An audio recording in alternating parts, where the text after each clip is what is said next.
Cold. Not the kind that nips at your cheeks during a winter morning. The kind that claws into your bones and makes a home there. The kind that turns your breath into ghosts that die before they reach the air. Stone pressed against her knees. Rough.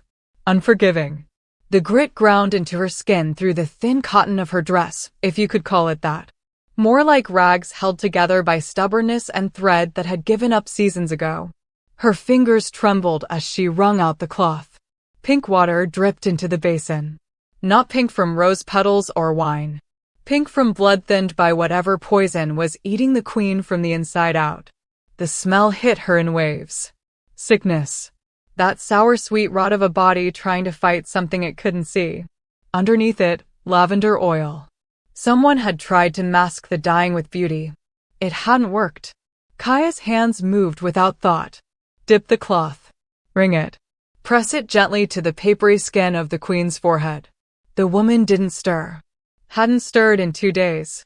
Her chest rose and fell in shallow stutters, like her lungs were forgetting how to want air. Footsteps. Sharp. Deliberate. The click of heels against stone that said, "I own this floor," and everything that crawls across it. Kaya's spine locked. Her wolf, what little of it existed, that broken, whimpering thing inside her chest, pressed itself flat. Invisible. That's what she needed to be. Invisible. The door opened without a knock. Red filled the doorway. Crimson velvet that moved like blood pouring upward, defying gravity. The dress clung to curves that had been sculpted by genetics and enhanced by corsets that cost more than Kaya would earn in a lifetime of scrubbing floors. Lady Valeria Vane didn't walk. She glided. Her pale throat caught the candlelight. Her dark hair fell in perfect waves that had taken 3 handmaidens an hour to arrange. Everything about her screamed planned. Calculated. Deadly. Kaya dropped her gaze to the basin. Stared at the pink water like it held answers. Still breathing, I see. Valeria's voice was honey poured over broken glass. Sweet until you touched it. How resilient. Like a cockroach. She wasn't talking about the queen. Kaya said nothing. Silence was armor. Silence was survival. The other maids had learned that lesson too late. 3 had been dismissed for insolence in the past month. Dismissed was a kind word. Banished to the outer villages where winter took the week. Valeria crossed to the bedside. Her skirts whispered secrets against the stone. She looked down at the queen with the expression someone might give a stain that refused to come out. Annoyance. Impatience. Has she eaten? Kaya shook her head. Spoken. Another shake. Pity. Valeria reached into the pocket hidden in her skirts. Drew out a small glass vial. The liquid inside was clear. Innocent. Well, we must keep her hydrated. Fetch me a clean cup. Kaya's heart kicked against her ribs like a trapped animal. Her hands didn't shake as she stood. Couldn't let them shake. Couldn't show fear. Fear was blood in the water. She moved to the side table. Picked up the silver cup that had been polished that morning until it could reflect your sins back at you. Held it out. Valeria uncorked the vial. Tipped it. 3 drops fell into the cup like tears. Then she filled it with water from the pitcher, swirling it with one elegant finger. Hold her head. Kaya's stomach turned to ice. She'd watched this ritual 4 times now. 4 times, Valeria had administered medicine. 4 times, the queen had grown worse. The timing wasn't subtle. It was brazen. It was murder dressed in mercy, and everyone was too blind or too afraid to see it. But Kaya saw. Kaya had always seen the things people tried to hide. The way the beta's smile never reached his eyes. The way the cook's hands shook when she thought no one was watching. The way Lady Valeria's pupils dilated with satisfaction every time the queen coughed up blood. Kaya knelt beside the bed. Slid her arm beneath the queen's shoulders. The woman weighed nothing. A bird made of brittle bones and fading hope. She smelled like chamomile and dying roses. Valeria brought the cup to the queen's cracked lips. And Kaya made a choice. My lady. Her voice came out rough. And used. She hadn't spoken in 3 days. Speaking drew attention. Attention drew cruelty. But some things were worth the cost. Forgive me. I need to change her linens first. She's soiled. A lie. The sheets were clean. But it bought time. Valeria's eyes narrowed. Green. Cold. The color of poison. Now, the smell. Kaya kept her gaze down. Submissive. Broken. It might disturb her rest. For a moment, the room held its breath. Valeria's fingers tightened on the cup. Kaya could feel the weight of that stare, pressing down like a blade deciding where to cut. Then Valeria smiled. How thoughtful. She set the cup on the bedside table. I'll return in 10 minutes. The queen will drink her medicine then. All of it. The threat was a living thing. Valeria swept out, red velvet trailing like a wound. The door closed. Kaya counted to 30. Then she moved. Her hands found the cup. The liquid inside looked pure. Harmless. She knew better. She'd seen the plant in the corner, the one Valeria had watered with the queen's medicine 2 days ago. It had withered to black within an hour. Nightshade ash. Diluted enough to kill slowly. To look like natural decline. To let the kingdom mourn a tragedy instead of hunt a murderer. Kaya looked at the queen. At the woman who had never once looked at her with disgust. Who had smiled, actually smiled, when Kaya had brought her tea last spring. Who had asked her name when everyone else called her the mute one or that Omega or nothing at all. If you stand with the broken, Kaya thought, you break too. But maybe breaking was better than standing silent while someone good died alone. She lifted the cup to her own lips. The liquid was bitter. Metallic. Wrong. It slid down her throat like cold oil, coating everything it touched. Her stomach clenched immediately. Nausea rolled through her in a wave that brought stars to her vision. She poured the rest into the plant pot. Evidence disposed of. Then she pressed her palm flat against the queen's chest. The siphon gift wasn't something she'd asked for. It wasn't something anyone would want. It let her pull sickness out of others and into herself. Made her a filter. A living sacrifice. The elders would have drowned her as a pup if they'd known. Siphon magic was forbidden. Unnatural. A perversion of the moon's gifts. But right now it was all she had. Black veins crawled up her arm like vines. They burned. Oh gods, they burned. The poison recognized her. Wanted her. It poured out of the queen's failing body and into Kaya's willing one. The queen's breathing eased. Kaya's vision blurred. She pulled her hand back. Stumbled. Her knees hit the stone hard enough to split skin. Blood welled, warm and wet. The room spun. Footsteps. No, not yet. Not now. But the door was opening. And Valeria was back. And Kaya was on the floor, black veins still fading from her arms, the evidence of her gift written on her skin in ink that screamed forbidden. Valeria's eyes went wide. Then narrow. Then cold enough to freeze fire. You. One word. A death sentence. Kaya tried to stand. Failed. Her body wasn't hers anymore.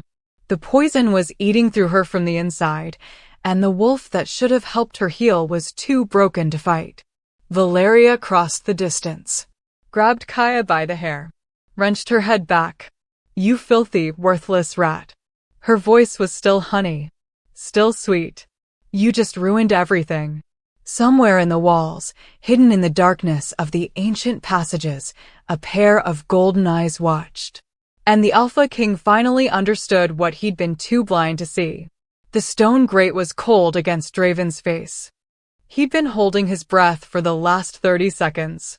Not because he needed to stay quiet, the passage walls were thick enough to muffle a war cry, but because his lungs had forgotten how to work. He'd watched the maid drink poison. Just lifted the cup to her lips and swallowed death like it was water. Then she'd touched his mother. And the black veins, gods, the black veins crawling up her arms like corruption made visible. He knew what that meant. Every wolf over the age of 10 knew what that meant. Siphon magic. The forbidden gift. The thing the moon goddess had supposedly cursed out of existence 300 years ago. Except it wasn't extinct. It was kneeling on his mother's floor, bleeding and shaking, while the woman he was supposed to marry in 2 days grabbed her by the hair. Draven's wolf surged forward. Not a gentle nudge. A full-body takeover that made his bones ache and his skin feel too tight. His vision sharpened. His hearing amplified. And the growl building in his chest was the kind that made grown warriors step back. Mate. The word slammed into him like a physical blow. No, that wasn't possible. He'd been around the maid before. Hundreds of times. She'd served him dinner, changed his linens, walked past him in hallways. He would have known. The bond wasn't something you missed. It was fire and magnets and gravity all at once. Except he'd never been this close to her. Never in a space small enough for scent to matter. And right now, even through the stone and the dust and the blood, he could smell her. Rain. Wild sage. Something earthy and clean that had nothing to do with the soap the servants used. It was coming from her skin, her hair, her goddamn soul. And underneath it, cutting through like a knife, lavender. Valeria's scent. It had been everywhere lately. In his rooms. On his clothes. Overwhelming everything else. Drowning out the truth. She marked the castle. His wolf snarled. Hit our mate. Hid her from us. Valeria yanked the maid's head back harder. The girl, no woman, he realized, she had to be at least 20, didn't cry out. Her eyes squeezed shut. Her jaw locked. But she didn't make a sound. How long? Valeria hissed. The honey was gone from her voice now. This was venom. Pure and undiluted. How long have you been undoing my work? The maid's lips pressed together. Answer me. Still nothing. Valeria released her hair. For a moment, Draven thought it was over. Thought Valeria would storm out, regroup, attack from a different angle. Instead, she drew back her hand and struck the maid across the face. The crack echoed. The maid's head snapped to the side. Blood welled at the corner of her mouth. And still, she didn't make a sound. Draven's control shattered. He was moving before conscious thought caught up. Down the passage. Left at the fork. Through the servants' entrance that opened behind the tapestry in the Queen's chamber. He'd used these tunnels as a boy, playing games with his brother. He knew every inch of them. He came out of the wall like a nightmare taking shape.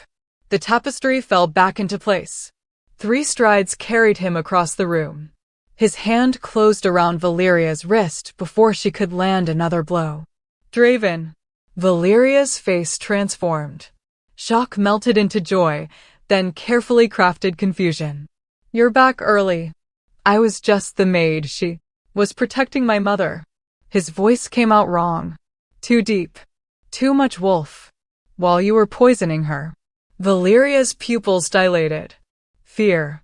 Then calculation. Her free hand went to her chest, clutching at her dress. What? No. Draven, I don't understand. I've been trying to heal her. The maid must have told you lies. I watched you. He released her wrist. Stepped back. Put himself between Valeria and the maid who was still on the floor, still silent, still bleeding. I've been in the walls for 3 days. I saw everything. Valeria's face went pale. Then red. Then something else entirely. Something cold and calculated that made her look like a stranger wearing a familiar face. The walls. She laughed. Short. Sharp. Of course. The secret passages. I should have known you'd skulk around like a rat instead of trusting your betrothed. My betrothed, Draven said softly, doesn't have a red fong tattoo on her wrist. Valeria's hand flew to her sleeve. Too late. The truth was already out, hanging in the air between them like smoke. You're going to walk out of this room, Draven continued. His voice was casual now. Conversational. The tone he used right before he ripped someone's throat out. You're going to go to your chambers. You're going to stay there. And if you so much as breathe in my mother's direction again, I will forget you're a woman and treat you like the enemy combatant you actually are. For a moment, He thought she'd fight. Her fingers twitched. Her weight shifted. But whatever she saw in his face made her reconsider. This isn't over. She smiled. Cold. Promising violence. You have no proof. No witnesses.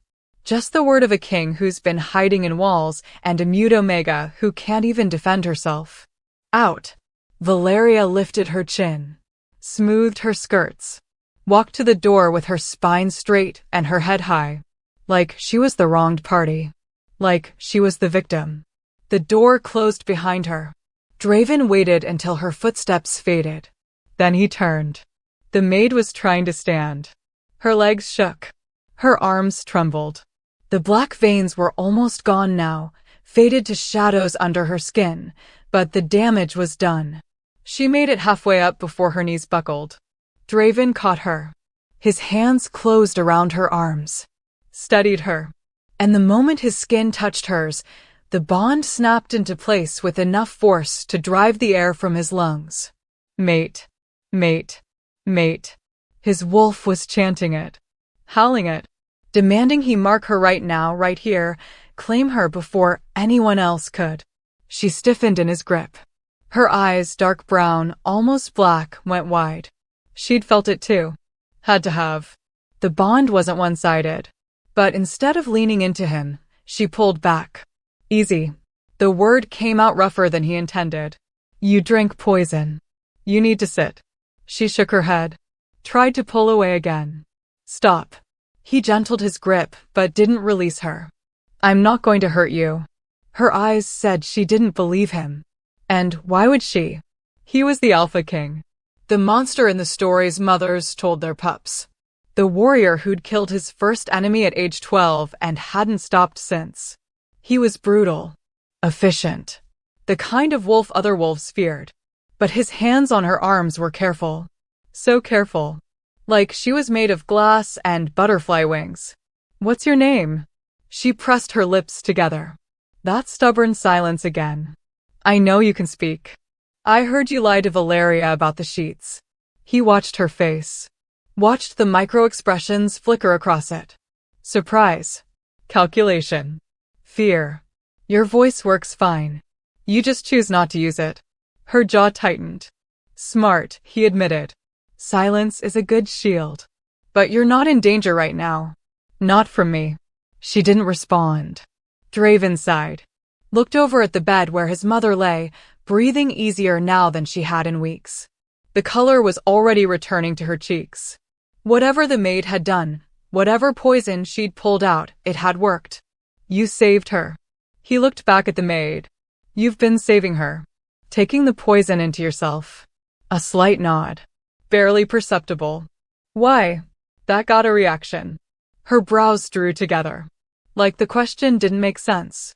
Like the answer was so obvious it didn't need saying. Because someone had to, her expression said. Because she was dying. Because no one else would. Draven's chest tightened.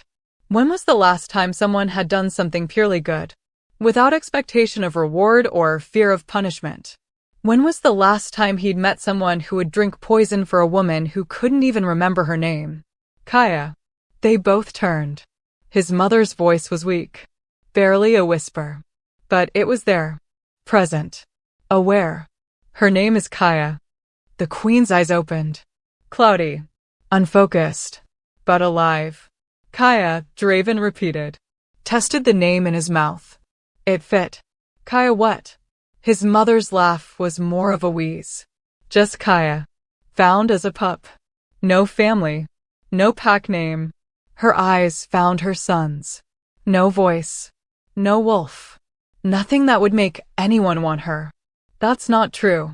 The words came out before Draven could stop them. His mother smiled. No, I suppose it's not. Kaya was trembling harder now. The poison was eating through her faster than her broken wolf could heal it. Her skin had gone gray. Her lips were pale. She needed a healer. A real one. Someone who could flush the nightshade ash before it destroyed her from the inside. Can you walk? Draven asked. She nodded. It was a lie. She could barely stand. Pride, he muttered, is going to get you killed. Then he bent, slid one arm under her knees, the other around her back, lifted her like she weighed nothing. She stiffened. Her hands came up, pressing against his chest. Not fighting, just startled. I need to take you to the healers, he explained. Kept his voice level, calm. The poison will kill you if we don't flush it. You saved my mother. Let me save you. Her eyes searched his face, looking for the trick, the trap, the cruelty hiding behind kindness. She wouldn't find it. Because for the first time in his life, Draven Thorn looked at someone weak and saw strength. Looked at someone broken and saw wholeness. Looked at someone the world had thrown away and saw everything he'd been searching for. Mate, his wolf whispered. Ours. Protect. Keep. Never let go. Trust me, he said softly. Just this once. And after a moment, a long, fragile moment where the future balanced on a knife's edge, Kaya's hands relaxed against his chest. She didn't nod. She didn't speak. But she didn't fight him either. Draven carried her out of the room, leaving his mother sleeping peacefully for the first time in weeks. Behind them, in the walls, a draft caught the tapestry, made it sway, and in the darkness of the passage, a single red thread from Valeria's dress lay on the stone. She'd been listening. She'd heard everything. And somewhere in her chambers, Lady Valeria Vane was already writing a message to her true mate, the rogue king who waited in the shadows. The war hadn't ended. It had just changed battlefields. The healing ward smelled like sage and silver. Kaya hated it. Silver was supposed to purify, strengthen, draw out poison and infection. But to someone like her, someone with a wolf so broken it barely existed, silver was just another thing that hurt. The healer, an elderly woman named Morna with hands like tree roots and eyes that saw too much, had taken one look at Kaya's blackened veins and gone silent. Not the comfortable kind of silence. The kind that meant this is bad and I've seen this before and you should already be dead. Draven had stayed. That was the worst part. He'd set her down on the cot like she was something precious. Had stepped back to give Morna room to work. But he hadn't left. Just stood there by the window, arms crossed, watching. Always watching. Kaya wanted to disappear into the thin mattress. Wanted to will herself into non-existence. Because having the Alpha King watch her be poked and prodded and dosed with burning silver tinctures was a special kind of torture. Nightshade Ash, Morna finally said. She wasn't talking to Kaya. Was talking over her, around her, like she was a specimen instead of a person. Diluted. Maybe a week's worth in her system. How is she still breathing? She's a siphon. Draven's voice carried across the room. Matter of fact. Like he was discussing the weather. Morna's hands stilled. That's forbidden magic. That's life-saving magic, Draven corrected. She pulled the poison out of my mother and into herself. Repeatedly. For weeks. The healer's eyes cut to Kaya. There was something in that look. Not quite respect. Not quite fear. Something harder to name. A siphon hasn't been born in 300 years. Apparently they have. Morna poured something foul-smelling onto a cloth. Pressed it against the blackest of the veins on Kaya's arm. The pain was immediate. Blinding. Like someone had replaced her blood with molten iron. Kaya's teeth clenched. Her nails dug into the cot. But she didn't make a sound. She doesn't speak. Morna wasn't asking. Was stating. She can, Draven said. She chooses not to. Smart girl. Morna moved to the next vein. More burning. More silence swallowed behind locked teeth. Silence keeps you invisible. Invisible keeps you alive. Kaya's eyes burned. Not from tears. She'd learned years ago that tears were wasted salt. But from the truth of it. The recognition. Not anymore. Draven pushed off from the window. Crossed the room. Stopped beside the cot. She's under my protection now. Morna snorted. Protection. From a king who was about to marry the woman poisoning his own mother. Forgive me, your majesty, but your track record isn't inspiring confidence. Kaya's eyes snapped to the healer. Nobody talked to the Alpha King like that. Nobody who wanted to keep their tongue. But Draven just smiled. Tired. Self-deprecating. You're not wrong. Morna finished with the tincture. Wrapped Kaya's arms in clean linen. She needs rest. 3 days minimum. The poison is still eating through her. Her wolf should be healing her, but... She trailed off. Looked at Kaya with something that might have been pity. There's barely anything there. Like it's sleeping. Or dying. Dying, Kaya thought. That was closer to the truth. Her wolf had been broken so long she'd almost forgotten what it felt like to have one. Just this small, whimpering thing in the back of her mind that curled up and hid whenever danger came close. Useless. You're useless, the voice in her head whispered. It sounded like all the people who'd ever looked at her and seen nothing worth keeping. No family. No pack name. No wolf. What did you think would happen? That the Alpha King would look at you and see something valuable? She felt Draven's eyes on her. Felt the weight of his attention like physical pressure. Leave us, he said quietly. Morna hesitated. Your Majesty. Please. The healer gathered her supplies. Shot Kaya a look that said good luck, though whether that was sarcasm or genuine sympathy was unclear. The door closed behind her with a soft click. Silence filled the room. Kaya stared at her bandaged arms. At the white linen already showing spots of black where the poison was seeping through. She could feel it in her veins. Sluggish. Wrong. Her body was a battlefield, and she was losing. The cot shifted. Draven had sat down beside her. Not touching. Just there. You should rest, he said. She didn't move. Kaya. Hearing her name in his voice did something strange to her chest. Made it tight and loose at the same time. Made her want to look at him and run away in equal measure. She kept her eyes on her hands. I know you felt it. His voice was low. Careful. In my mother's room. When I caught you. The bond. Her fingers twisted in the thin blanket. You're my mate. 3 words. They landed like stones in still water, sending ripples through everything. Kaya's throat closed. Her eyes burned hotter. Because of course the universe would be this cruel. Would dangle something impossible in front of her just to watch her fail to reach it. She shook her head. Yes, Draven said firmly. I don't know why it took this long to find you. I don't know why the bond didn't snap into place the first time we were in the same room. But it's there now. You feel it. I feel it. Kaya turned her head away. Stared at the wall. At the cracks in the plaster that looked like rivers on a map to nowhere. Look at me. She didn't. His hand came up. Gentle. So gentle. Fingers under her chin, turning her face toward his. She could have resisted. Should have. But the touch was warm and careful, and nobody had touched her like that ever. Nobody had touched her like she mattered. His eyes were gold. Pure molten gold. Wolf eyes, even in human form.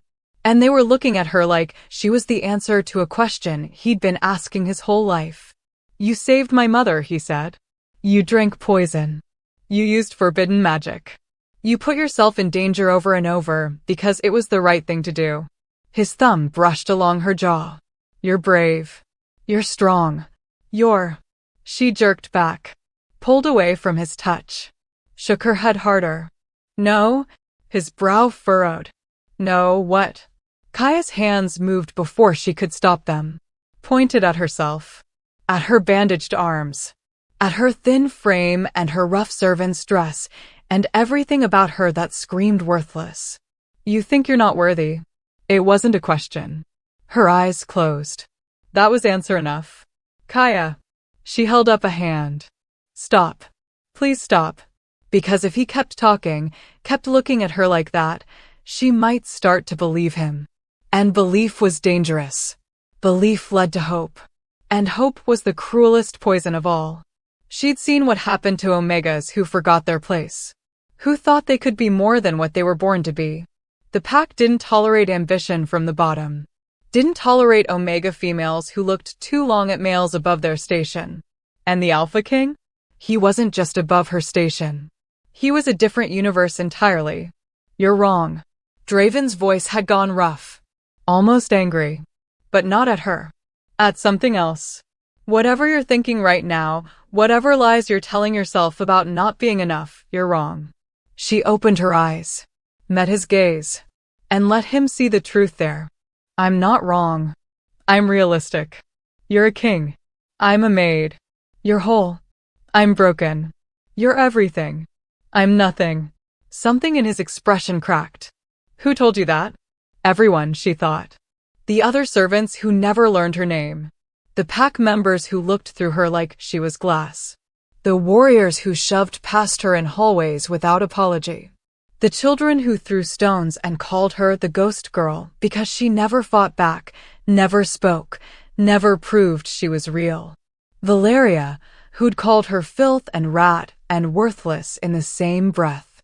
The world had told her, over and over, until the message had carved itself into her bones. They were wrong, Draven said fiercely. All of them. Wrong. She wanted to believe him. Gods, she wanted to. But belief required trust, and trust required proof, and all the proof she had said that people like her didn't get happy endings. People like her got used up and thrown away. Kaya pulled her knees up to her chest. Made herself smaller. It was an old habit.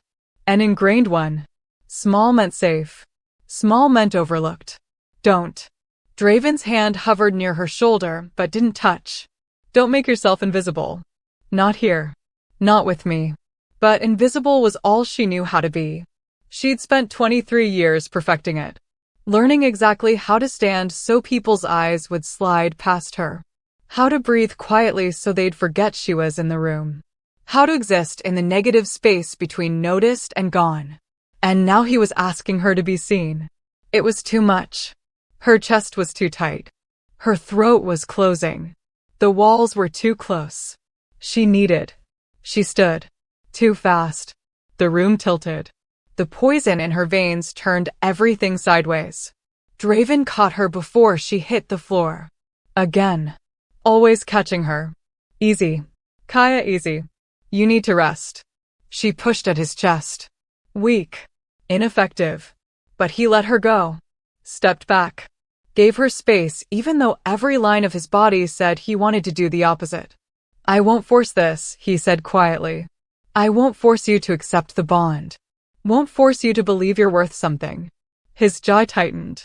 But I'm not letting you go back to being invisible either. You saved my mother's life. That earns you protection. Safety. A place in this pack that doesn't involve scrubbing floors. Kaya shook her head.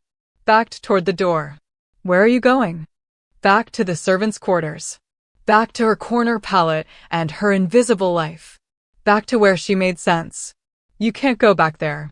Draven moved between her and the door. Not threatening. Just present. Valeria knows what you are. What you can do. She knows you're a threat to her plans. If you go back to the servants' quarters, you're exposed. Vulnerable. Kaya gestured at the room. At him. At everything. This was vulnerable. Being seen was vulnerable. I'm having you move to the East Wing. Guest rooms. You'll have guards. Protection. Her eyes went wide. Horror mixed with disbelief. It's not a request. His voice gentled. Please. Let me keep you safe. You don't have to accept the bond. Don't have to accept me. But accept this. She stared at him. At this man, this king, who'd watched her from the walls. Who'd seen her at her weakest and still looked at her like she mattered. And the terrible, treacherous part of her wanted to say yes. Wanted to believe that maybe, just maybe, she could be more than the nothing the world had named her. But the larger part, the part that had survived this long by knowing her place, knew better. She shook her head. Firm. Final. Then she slipped past him, pulled open the door, and walked out into the corridor. Her legs shook. Her vision blurred. The poison was winning. But she kept walking. Because accepting his help meant accepting the possibility of more. And more meant hope. And hope meant devastation when reality came crashing back. Better to stay broken in familiar ways than risk shattering completely. Behind her, She heard Draven say something low and frustrated to someone in the hall. Heard footsteps following at a distance. Guards. He'd assigned her guards anyway. The stubborn, impossible man was protecting her even when she'd refused protection. Kaya's throat tightened again. But she kept walking. Back toward the servants' quarters. Back toward invisible. Back toward the lie that it was safer to be nothing than risk becoming something. Even if that lie was killing her slower than any poison ever could. The servants' quarters smelled like old wood and resignation. 23 narrow beds crammed into a space meant for 15. Thin blankets that had been mended so many times they were more stitches than fabric. A single window, high and small, that let in just enough light to remind you what you were missing. Kaya's corner was the coldest. Farthest from the fireplace. Closest to the drafty wall that leaked winter inside no matter how much cloth they stuffed in the cracks. She'd never minded before. Now, lying on her pallet with poison burning through her veins and the ghost of Draven's touch still warming her skin, she minded. The other servants gave her a wide berth. They always had. But tonight, it was different. Tonight, they'd seen the guards follow her back. Had seen her stumble through the door with bandaged arms and gray skin. Had heard the whispers that the Alpha King himself had carried her from the Queen's chambers. Whispers were currency in the servants' quarters. And Kaya had just become very, very expensive. Is it true? Bessa, one of the kitchen maids, leaned against the post of her bed. Young. Curious. Stupid enough to ask questions. Did you really touch the Queen? Kaya didn't respond. Kept her eyes on the ceiling, counting the water stains. They're saying you used dark magic. This from Oren. A stable hand with more muscle than sense. Saying you're cursed. Cursed. That was a kind word for what she was. The king touched her too. Bessa's voice dropped to a theatrical whisper. Carried her in his arms. Like she was someone important. She's not important. Maris, the head laundress, spoke from her bed near the fire. Her voice carried the weight of 30 years serving the pack. She's a tool the king needed. Tools get put away once the job is done. The words should have stung. Would have stung a day ago. But Kaya had heard worse. Had believed worse. Still believed it if she was honest. The door opened.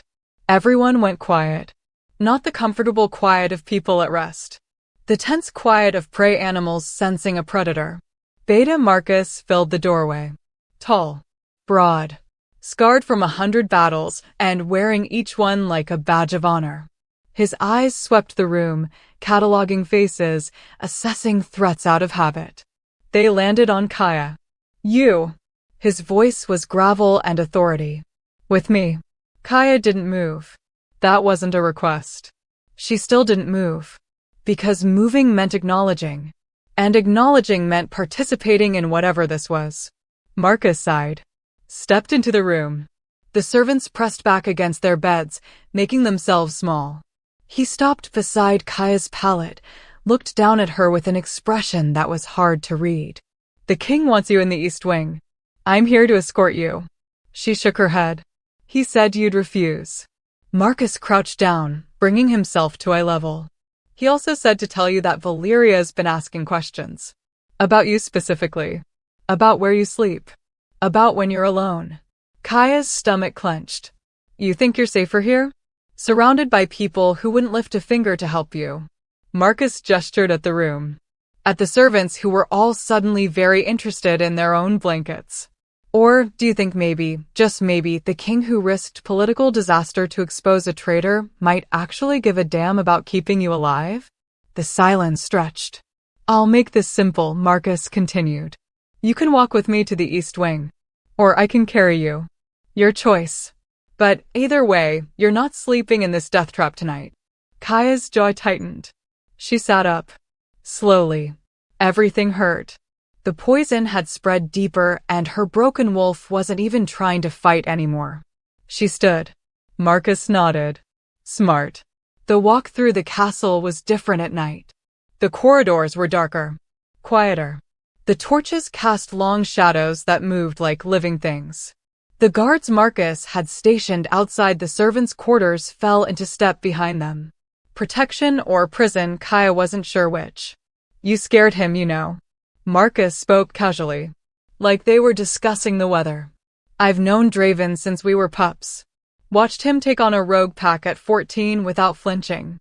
Watched him bury his father and wear the crown without shedding a tear. Never seen him scared. Kaya glanced at him. But tonight? When you walked out of that healing ward? Marcus shook his head.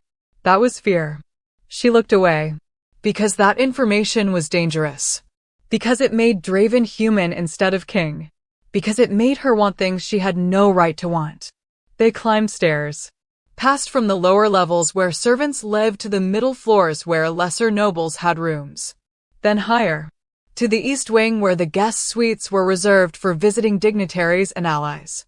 Marcus stopped at a door. Oak. Heavy. With a lock that actually worked. This is you. Kaya stared at the door. Then at Marcus. Then back at the door. Go on. She pushed it open. The room was wrong. That was the first word that came to mind. Wrong because it was too clean. Too warm. Too much. A real bed with a thick mattress and pillows that looked soft enough to drown in. A fireplace with actual logs burning instead of struggling embers. A window with glass, actual glass, and curtains that matched the blanket. There was a wash basin with clean water. A chair with cushions. A small table with bread and cheese and fruit that looked like it had been picked that morning. It was more than she'd had in her entire life combined. King's orders, Marcus said from the doorway. You're to stay here. Eat. Rest. Heal. Guards will be posted outside. Nobody gets in without the king's permission. Kaya turned to him. Raised her eyebrows. What about getting out? Marcus smiled. You're not a prisoner. You can leave whenever you want. But... He gestured at her bandaged arms.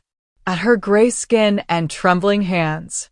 Maybe wait until you're not actively dying. He pulled the door shut behind him. The lock didn't click. She could leave.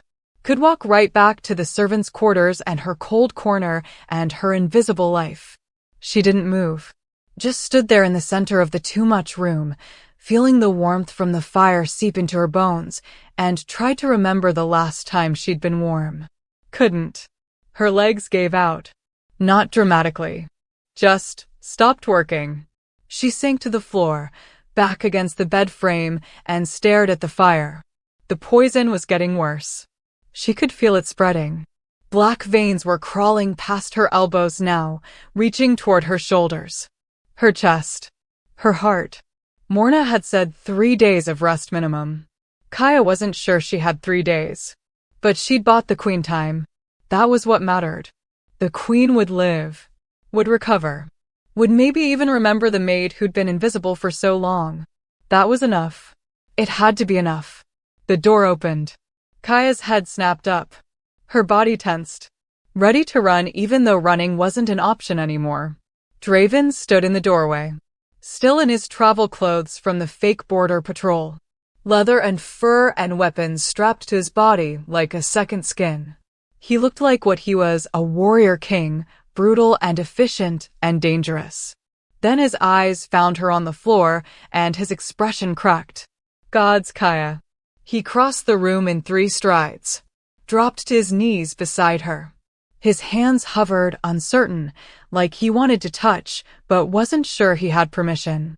Why are you on the floor? She gestured vaguely. Tired. The bed is right there. Floor is fine. He made a frustrated sound low in his throat. You're impossible. She almost smiled. Almost. How are you feeling? Dying, she thought. But she just shrugged. Liar. He leaned back on his heels. Studied her face. The veins are spreading. She looked down at her arms. The bandages were completely black now. Soaked through with whatever the poison was turning into inside her. I'm calling Morna back. Kaya caught his wrist. Shook her head. No? Kaya, you need. She squeezed his wrist. Pulled his hand toward her. And before she could think better of it, before logic could stop her, she pressed his palm flat against her chest. right over her heart. His eyes went wide. The bond flared between them, hot and bright and undeniable. She felt his wolf surge forward, felt the answering whimper from her own broken one. Then she pulled his hand away, placed it over the black veins on her arm, and let the siphon gift flow. "What are you?" Draven's words cut off as he felt it. The poison moving from her body into his. The black veins crawling up his arm. "Stop. Kaya, stop." She didn't stop. Couldn't stop. Because he was strong. His wolf was whole. He could handle the poison better than she ever could. "You're killing yourself." He tried to pull away. She held on. Her fingers were weak but desperate. "Kaya, please." The poison hit his system. She saw the moment it registered. Saw his pupils dilate. Saw him grit his teeth against the pain. But he was an alpha. His body fought back immediately. The black veins on his arms started to fade almost as soon as they appeared. His wolf was burning through the poison like it was nothing. Like it was easy. Kaya felt the sickness drain out of her. Felt her lungs expand properly for the first time in hours. Felt her heart steady its rhythm. She let go. Draven stared at his arm. At the last traces of black fading to nothing. Then at her. He looked furious. "You just gave me your poison." She nodded. "Why?" Because he could survive it. Because she couldn't. Because the math was simple. "That's not," he stood. Paced to the window. Spun back. "You can't just sacrifice yourself every time someone needs saving." "Why not?" Her expression asked. "It's what I'm good at." "It's not." He stopped. Took a breath. When he spoke again, his voice was quieter. Rougher. "Do you have any idea what it does to me? Watching you hurt yourself." She looked away. Because that was too much. Too real. The mate bond goes both ways, Kaya. I feel what you feel. When you're in pain, I'm in pain. When you're dying, He cut himself off. Turned back to the window.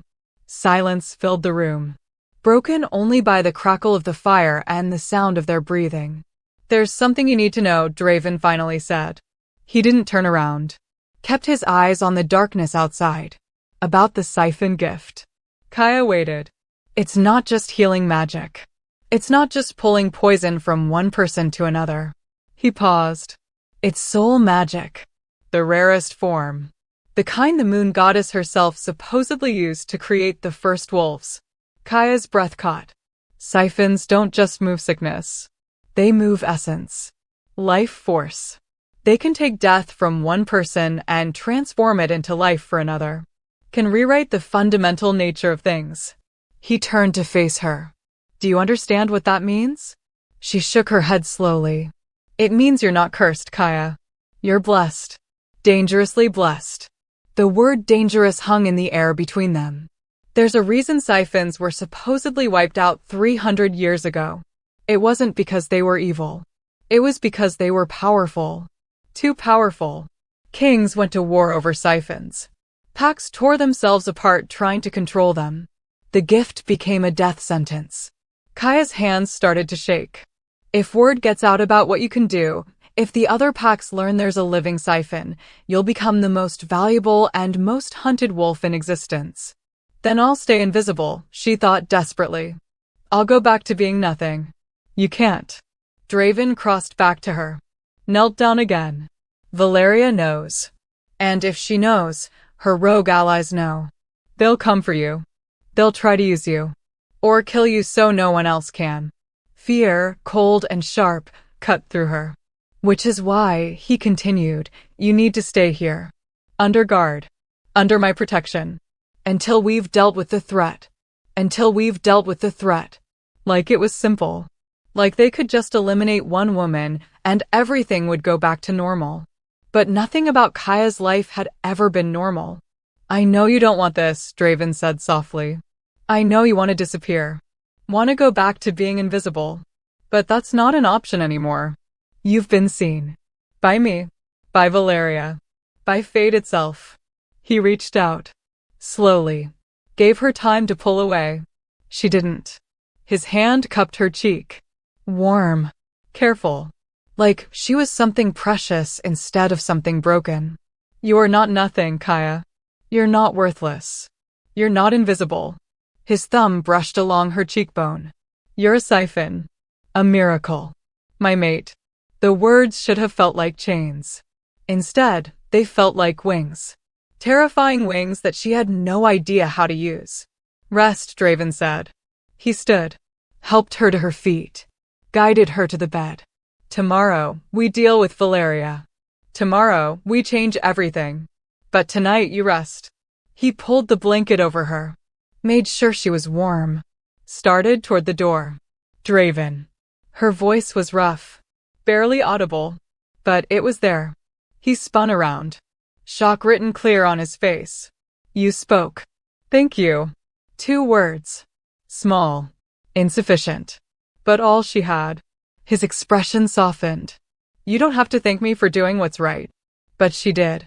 Because in her experience, people didn't do what was right. They did what was easy. What was profitable. What was safe. He'd done none of those things. Sleep, he said gently. Then he was gone. The door closed behind him. The lock didn't click. Kaya lay in the too soft bed in the too warm room and stared at the ceiling. She was a siphon. A myth made flesh. A burden wrapped in blessing. And tomorrow, everything would change. She just wasn't sure if it would change into something better or something worse. Outside, in the corridor, Draven leaned against the wall and tried to remember how to breathe. She spoke. 2 words. But they'd hit him harder than any blow in battle. Your Majesty? One of the guards looked concerned. Are you all right? Draven laughed. Short. Sharp. Slightly unhinged. No, I don't think I am. Because his mate, his impossible, stubborn, self-sacrificing mate, was in that room. Alive. Speaking. Under his protection. And the woman he was supposed to marry in 2 days was a traitor who'd already put a price on Kaya's head. Tomorrow, at the Blood Moon banquet, he'd end this. Tomorrow, he'd show the pack what happened to those who threatened what was his. Tomorrow, the invisible maid would become the most visible woman in the kingdom. Whether she was ready or not. Morning came too fast.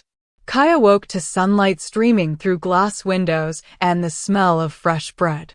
For 3 heartbeats, she forgot where she was. Forgot everything that had happened. Forgot that her entire world had tilted sideways. Then she saw the black veins on her arms, faded now, but still visible, and remembered. Siphon. Mate. Dangerous. The words felt foreign. Like they belonged to someone else's story. Someone knocked. Soft. Polite. Not the pounding fists she was used to from the other servants demanding she wake up and start her duties. Miss Kaya. A female voice. Young. Uncertain. The king sent me. I'm to help you prepare. Prepare. For what? Kaya sat up. Her body protested, sore, weak, still recovering, but the poison was mostly gone. Draven had burned through the worst of it. Her broken wolf was trying, in its pathetic way, to heal the rest. She opened the door. A girl stood there. 16, maybe 17. Dark hair pulled back in a neat braid. Servant's clothes, but clean. Well-maintained.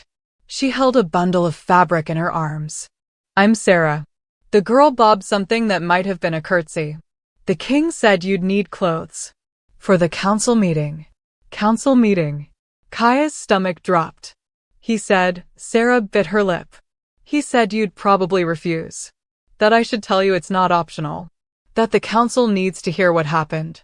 What Valeria did. Kaya shook her head. Backed away from the door. Please. Sarah stepped forward. He said you'd be scared. That you'd want to hide. But he also said. She paused. Met Kaya's eyes. He said you were the bravest person he'd ever met. That if you could drink poison for a stranger, you could stand in front of the council for an hour. Low blow. Using her own actions against her. But effective. Kaya looked at the bundle of clothes. Dark blue fabric. Simple. Not servants' rags, but not noble finery either. Something in between. Sarah mistook her silence for acceptance. Bustled into the room. started laying out the clothes on the bed. There's water for washing. I can help with your hair if you'd like. Oh, and the king said you probably haven't eaten. There's food on the table. You should eat something before. Why are you being nice to me? Sarah froze, turned, stared at Kaya with wide eyes. You spoke. Kaya immediately regretted it, pressed her lips together. Sorry. Everyone says you're mute. But you're not, are you? You just. Sarah trailed off. Seemed to understand. You just don't trust people with your voice. Close enough. I'm being nice, Sarah said carefully, because the king ordered it. But also because. She looked down at her hands. My little brother was sick last year. Fever that wouldn't break. The healers said he'd die. But there was this servant, older woman, worked in the kitchens. She'd touch him when she brought meals. Just quick touches. Her hand on his forehead. And he got better. Slowly. But the woman got sicker. I didn't understand then. But now I think. She looked up. I think she was like you. A siphon. Kaya's chest tightened. They dismissed her. Said she was too weak to work. She died 3 months later. Sarah's voice hardened. Nobody thanked her. Nobody even remembered her name. So yeah, I'm being nice. Because someone should have been nice to her. The silence stretched between them, heavy with things unsaid. The council meets in an hour, Sarah finally said. Will you come? Every instinct screamed no. Screamed run. Screamed hide. But Kaya thought about the woman in Sarah's story. The siphon who died invisible. Unmourned. Forgotten. She thought about the queen, who'd smiled at her when no one else had. She thought about Draven, who'd looked at her broken pieces and called her brave. She nodded. Sarah's smile was bright. Relieved. Good. Now, let's make you presentable. The council is full of pompous old wolves who judge everything by appearance. We're going to make sure they can't dismiss you at a glance. The council chamber was built to intimidate. High ceilings. Stone walls lined with the skulls of defeated enemies. A long table of ancient oak where 12 seats held 12 of the most powerful wolves in the kingdom. And at the head of the table, the Alpha's throne, carved from a single piece of black wood and inlaid with silver. Draven sat in that throne like he'd been born to it. Which he had. Crown resting on his dark hair. Arms draped casually over the armrests. But his eyes were sharp. Alert. Watching everything. The council members talked amongst themselves. Low voices. Hushed arguments. They knew something was coming.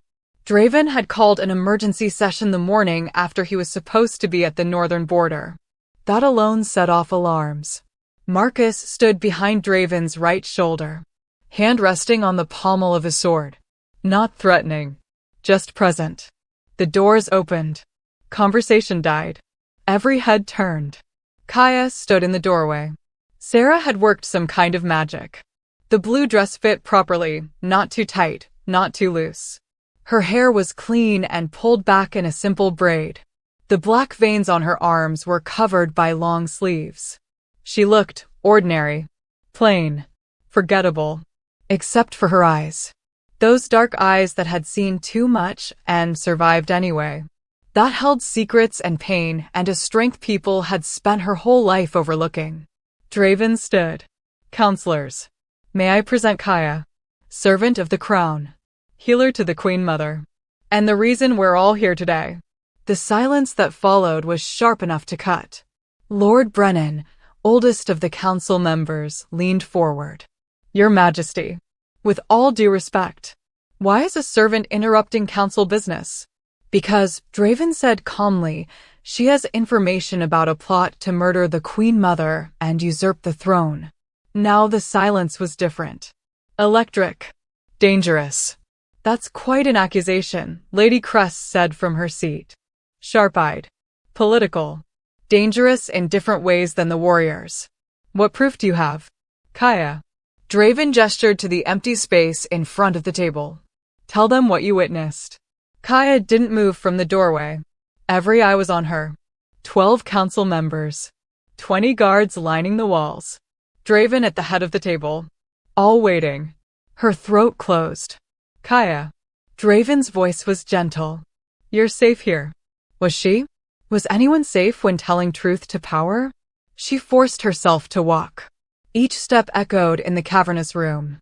She stopped in front of the table, kept her eyes down. Old habits. Look at them, Draven said. She lifted her gaze. Lord Brennan's expression was skeptical. Lady Cress looked intrigued. Lord Garrick, the youngest council member, looked openly hostile. The others ranged between boredom and curiosity. Not one of them looked like they considered her worthy of their time. Tell them, Draven prompted, about the nights you spent in the Queen's chambers. Kaya opened her mouth. Nothing came out. The old fear rose up. Swift. Consuming. Because speaking meant being heard. Being heard meant being seen. Being seen meant being vulnerable to attack. She's mute, Your Majesty, Lord Garrick said dismissively. This is a waste of... She's not mute. Draven's voice cracked like a whip. She's cautious. There's a difference. Then let her speak, Lady Cress challenged. Every eye turned back to Kaya. She tried. Genuinely tried. But her voice was trapped behind years of silence. Years of knowing that speaking got you hurt. Got you dismissed. Got you erased. Your Majesty, Lord Brennan said slowly.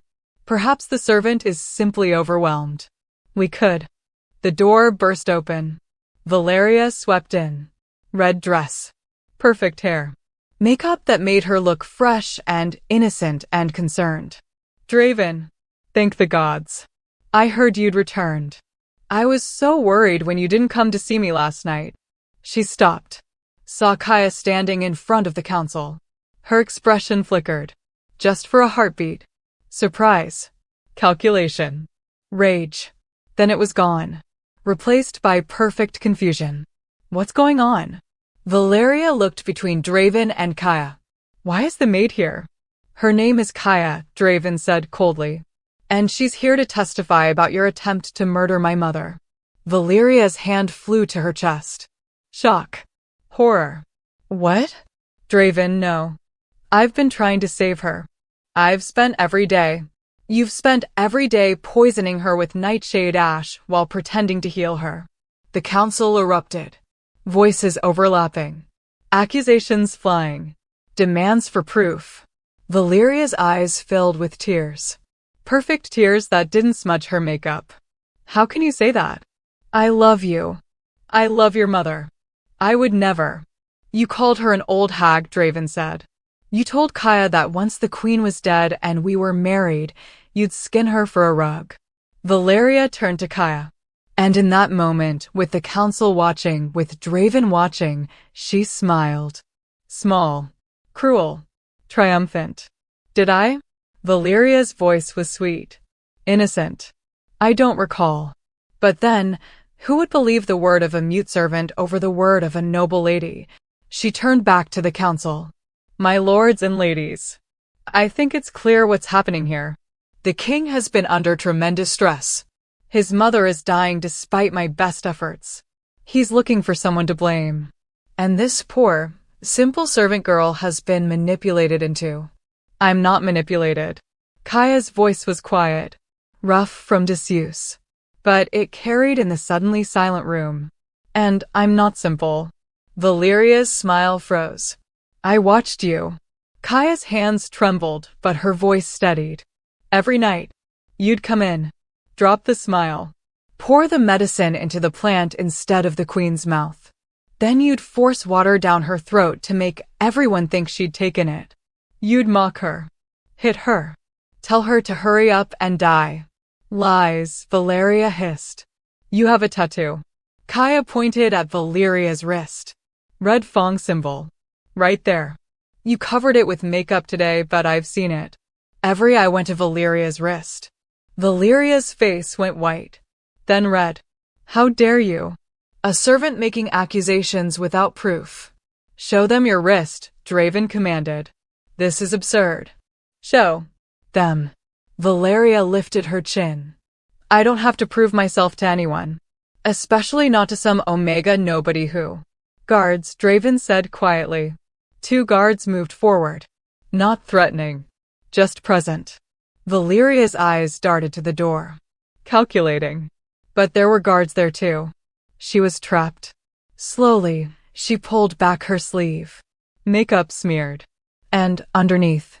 Nothing. Clean skin. No tattoo. Kaya's heart stopped.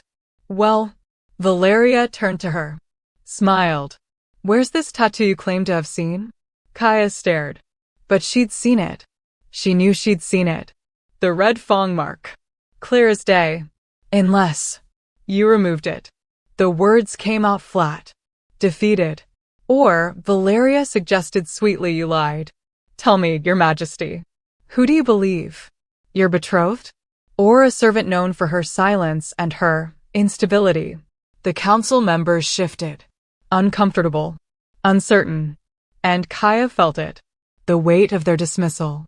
The way their eyes slid away from her. Not quite looking. Not quite seeing. Making her invisible again. She's lying. Kaya's voice was stronger now. Desperate.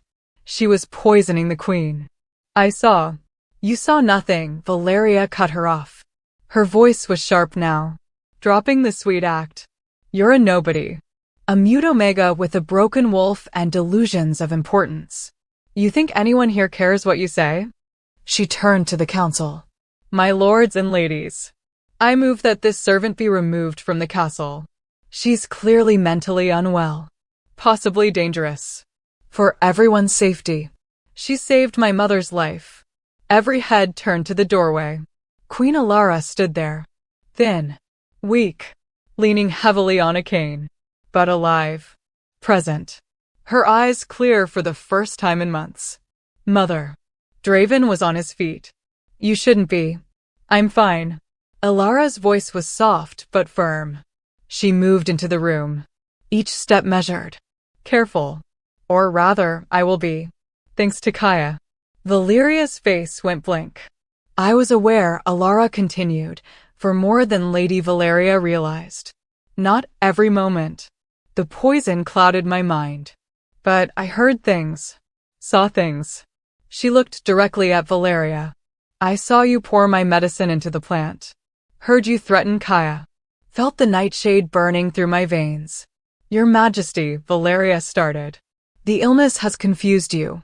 And I felt, Alara spoke over her, when Kaya pulled that poison out of me and into herself. Night after night. Sacrificing her own health to keep me alive. The queen reached Kaya. Placed a trembling hand on her shoulder. This girl is a hero. And if you dismiss her testimony, you dismiss mine as well. The silence in the room was absolute. Lord Brennan cleared his throat. Your Majesty.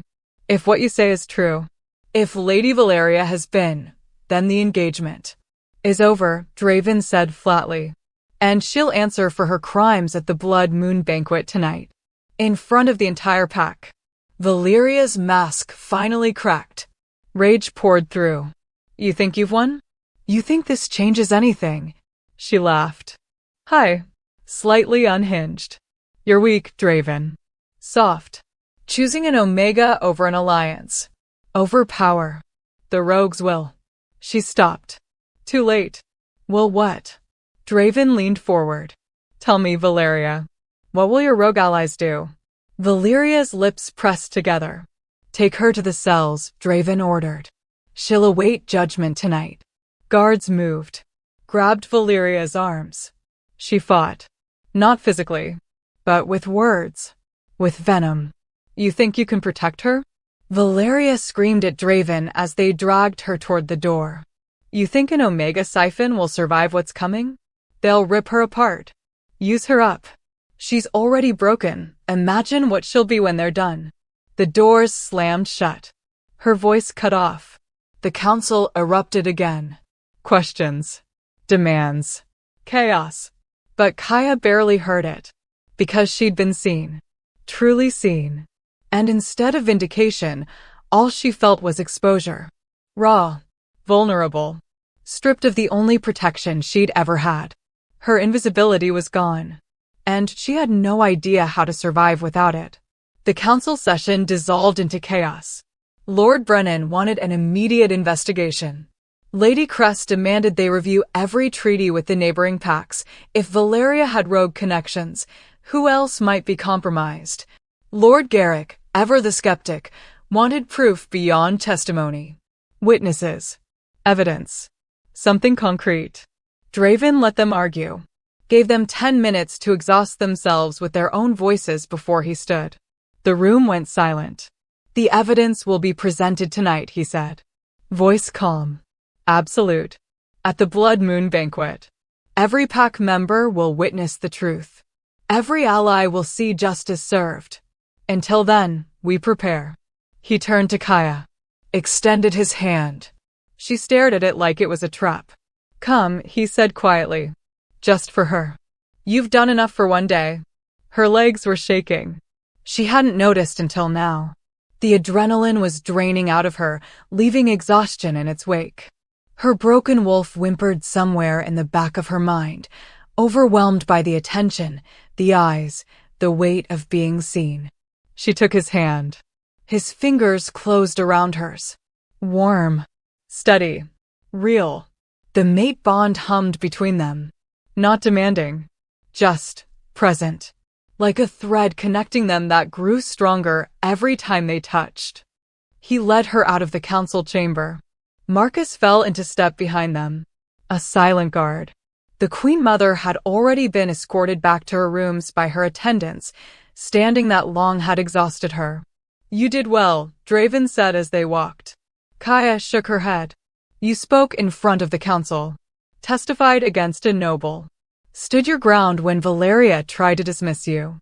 His thumb brushed against her knuckles. Absent. Unconscious. That's not nothing. It felt like nothing. Felt like she'd barely kept herself from fracturing into pieces. They didn't go back to her room in the East Wing. Instead, Draven led her higher. Up the spiral stairs to the tower levels. Past the guest quarters and noble suites.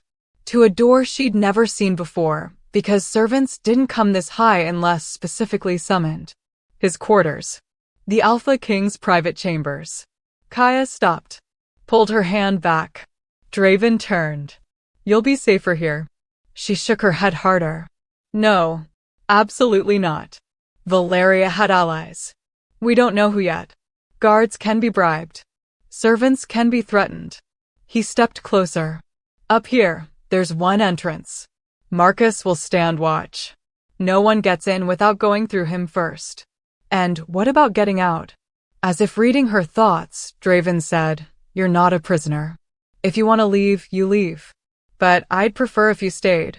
At least until after tonight. His eyes held hers. Gold meeting dark brown. And God's help her, she could see it. The worry. The fear he'd admitted to Marcus that he'd never shown before. He was scared for her. Not of her. Not disgusted by her. Not using her. Scared for her. That was new. Kaya looked past him at the door. Then back at his face. Then at Marcus, who stood at the top of the stairs with studied disinterest, pretending not to listen. She nodded.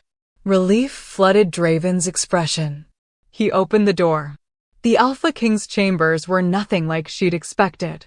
No ostentatious displays of wealth. No gold leaf or silk tapestries or excessive furniture. Just space. A large room with stone walls and wooden floors. A massive bed against one wall. A desk covered in maps and reports. Weapons displayed on racks, swords, knives, a bow that looked like it had seen actual use. A fireplace with logs already burning. And windows. Huge windows that overlooked the forest and mountains beyond. It felt lived in. Real. Like a person's room instead of a king's showpiece. Sit, Draven said, gesturing to the chair by the fire. Please. Kaya sat. Mostly because her legs were threatening to give out again. Draven moved to a cabinet. Pulled out a bottle and 2 cups. Poured amber liquid into both. Brought one to her. Honey whiskey, he explained.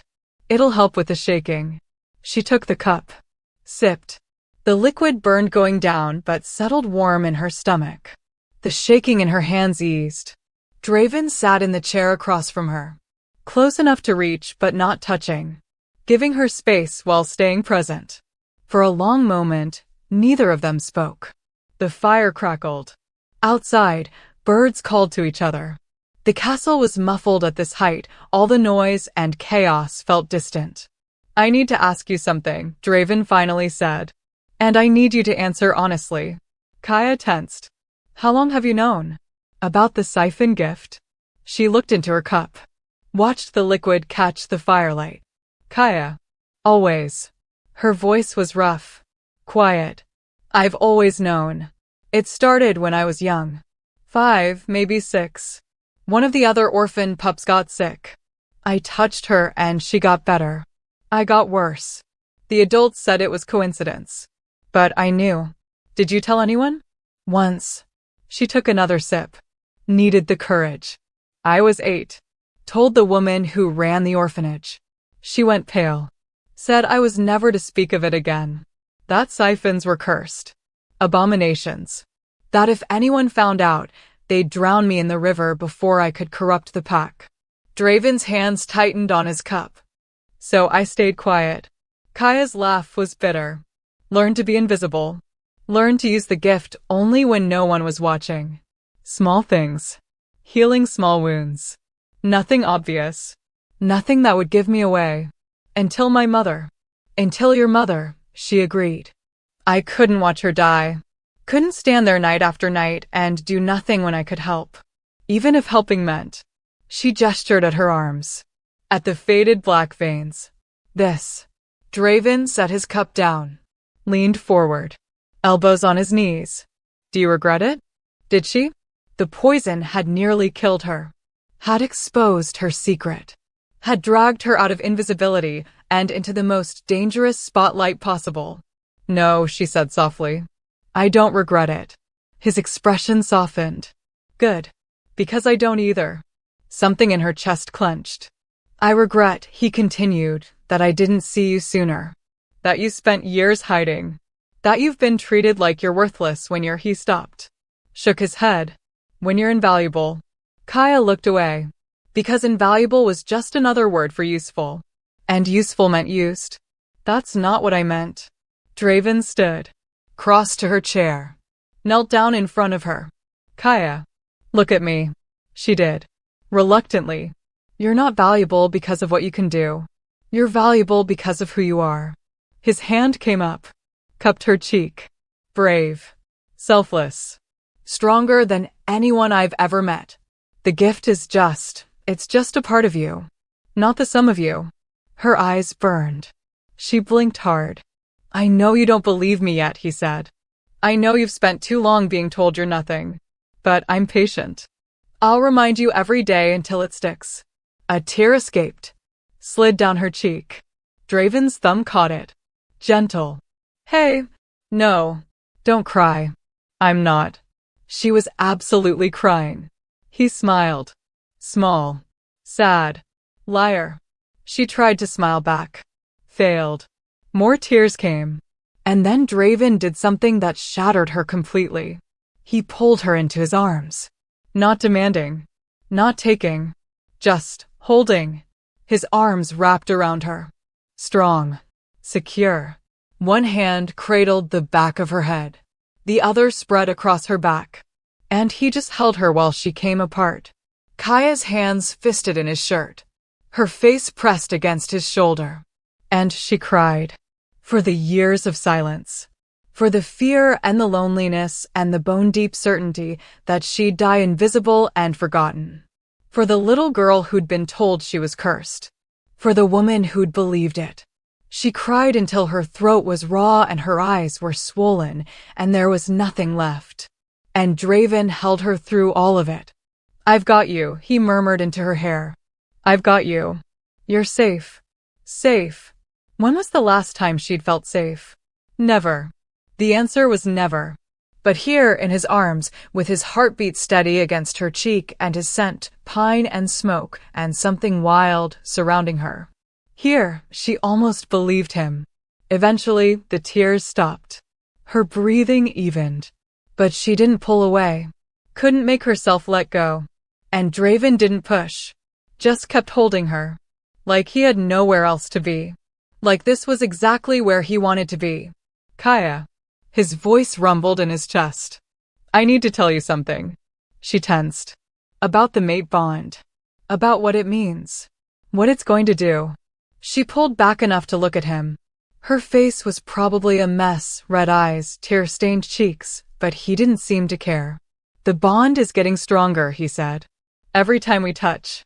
Every time we're close. It's biology. Nature. The moon's design. It's going to start affecting us. How? Skin hunger. He watched her face carefully. The need to touch. To be close. It starts as an ache. Uncomfortable but manageable. But it grows. The longer mates are separated, the more it hurts. And when we're together. He gestured between them. It pulls. Demands. Makes it hard to think about anything else. Kaya's heart was racing. Is that why? She gestured at their current position. Her still in the chair, him kneeling in front of her, their bodies close enough to share heat. Partly, he admitted. I can fight it. Can maintain distance if you need me to. But it's difficult. My wolf wants to be near you. Wants to touch you. Protect you. Claim you. The word claim sent a shiver through her. I won't, he said quickly. Not unless you want it. The bond doesn't override consent. But I need you to know that being apart is going to get harder. That the pull is going to get stronger. And that he paused. That it goes both ways. You're going to feel it too. She already did. Had been feeling it since the council chamber. This uncomfortable ache under her skin. This need to be close. To touch. To. Oh. The word came out small. Yeah. His smile was wry. Oh. What do? We manage it. Set boundaries. You tell me when I'm too close and I back off. You tell me when you need space and I give it. We figure it out together. Together.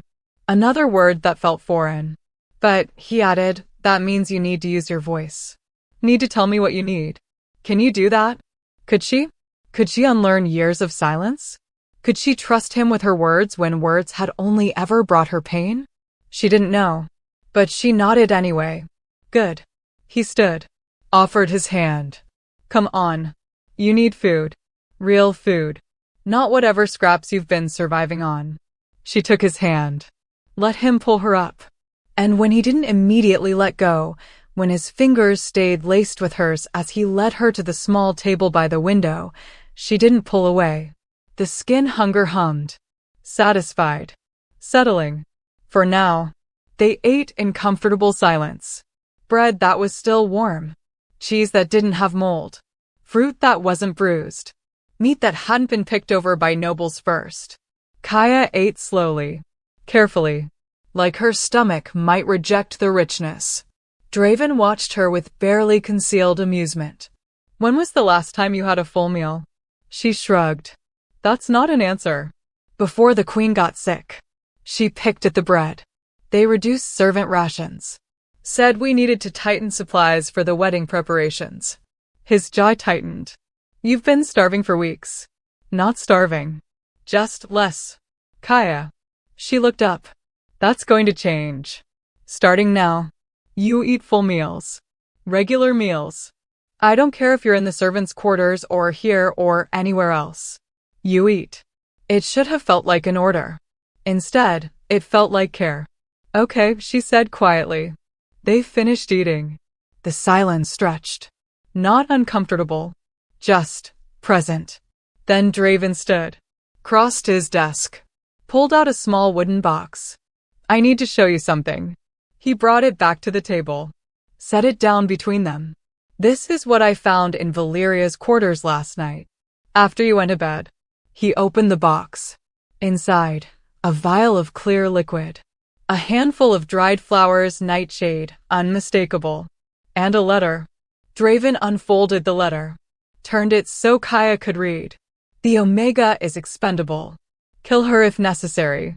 But the king must survive until after the wedding. We need the mark. It was signed with a symbol. Red Fong. Kaya's blood went cold. They're planning to kill me during the ceremony, Draven said calmly. The wedding mark creates a temporary bond. If I die while wearing it, my alpha power transfers to my mate.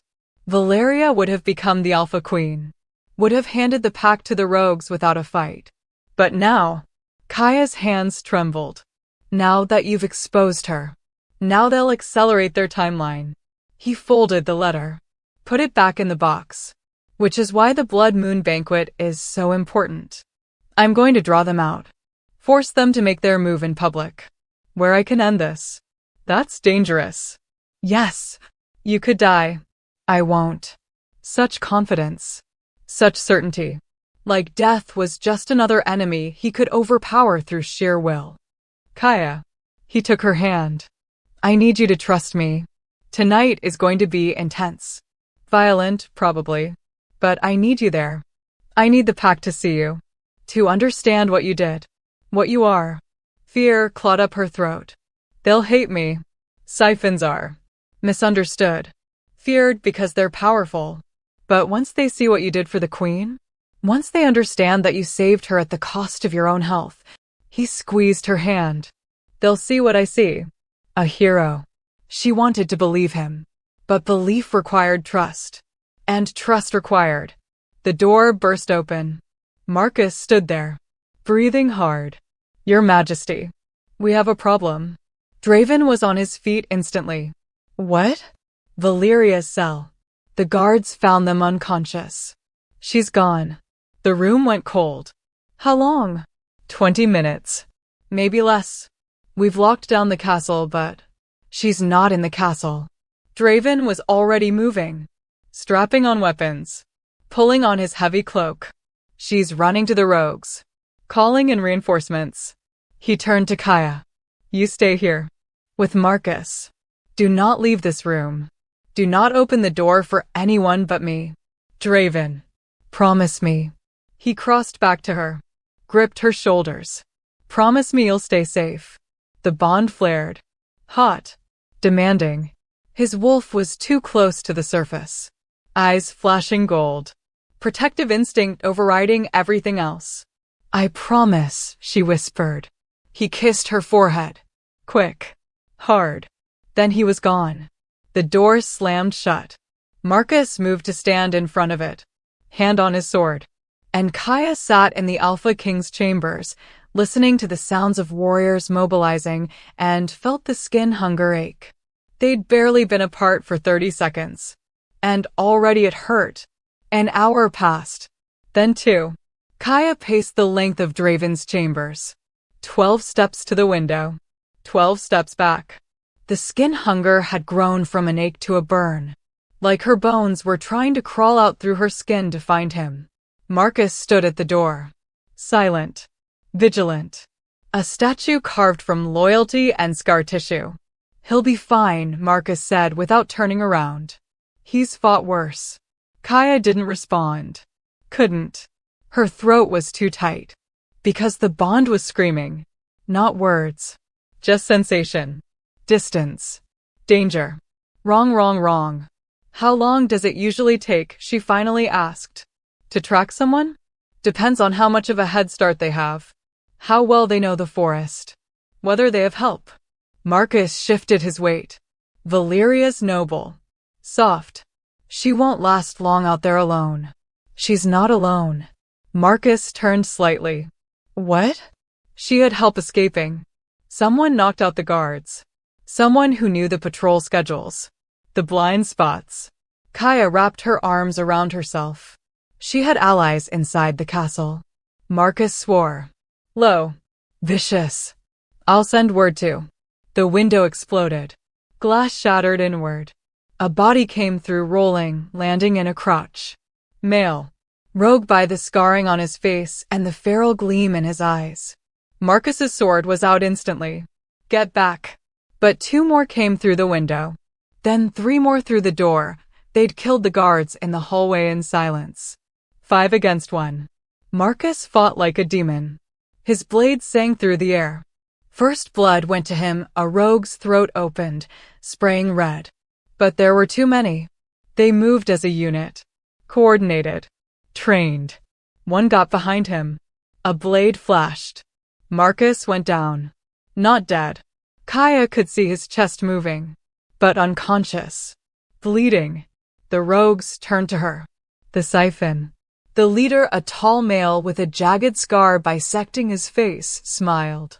Our Lady Valeria sends her regards. Kaya backed toward the desk. Her hands found the letter opener. Small. Pathetic. But sharp. Don't make this difficult. Scarface moved closer. You come with us, nobody else dies. You fight, and we start with the beta. Then we work our way through the servants' quarters. Lots of soft targets down there. Her hand tightened on the letter opener. That's what I thought. He lunged. Kaya stabbed forward. Inexpert. Desperate.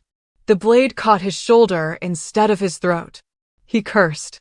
Backhanded her. The world spun. She hit the floor hard. Tasted blood. Hands grabbed her arms. Yanked them behind her back. Rope bit into her wrists. Feisty. Scarface pulled the letter opener out of his shoulder. Barely bleeding. I like that. The lady said you were broken. Mute. This is gonna be fun. They hauled her up. Dragged her toward the window. Wait.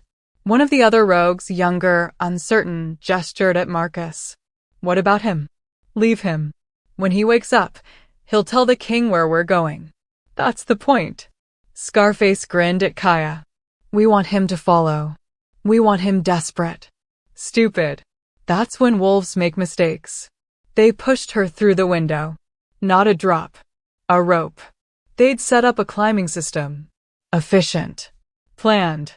This wasn't a spontaneous attack. This was a coordinated extraction. How long had they been planning this? Down they went. Hand over hand. Kaya's shoulders screamed. The rope burned against her bound wrists. But she didn't make a sound. Silence. Her oldest armor. Her only remaining protection.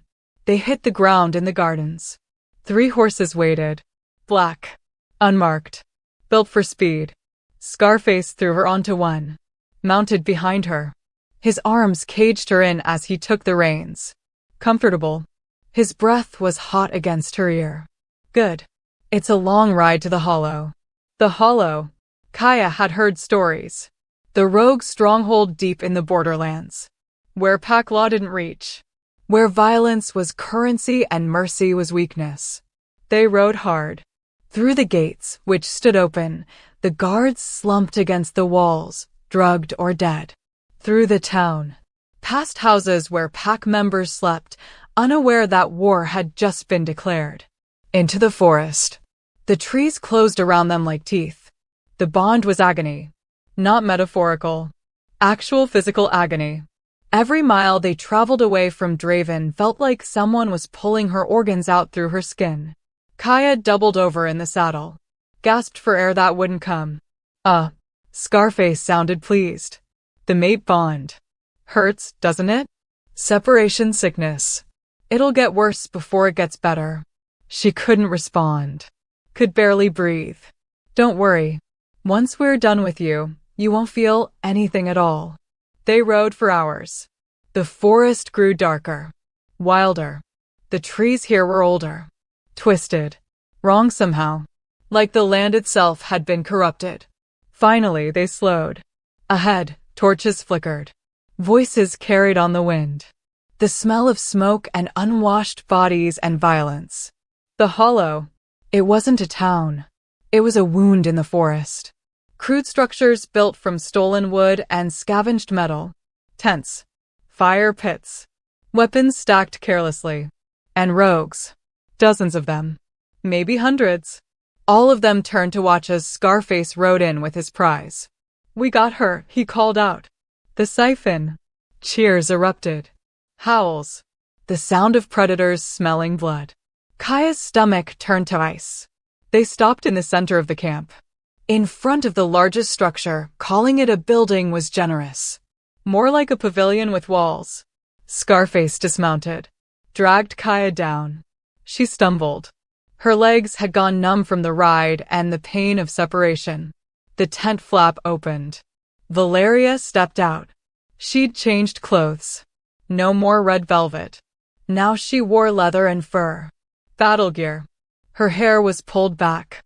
Makeup gone. She looked different. Harder. Real. This was who she'd been all along. Well, well.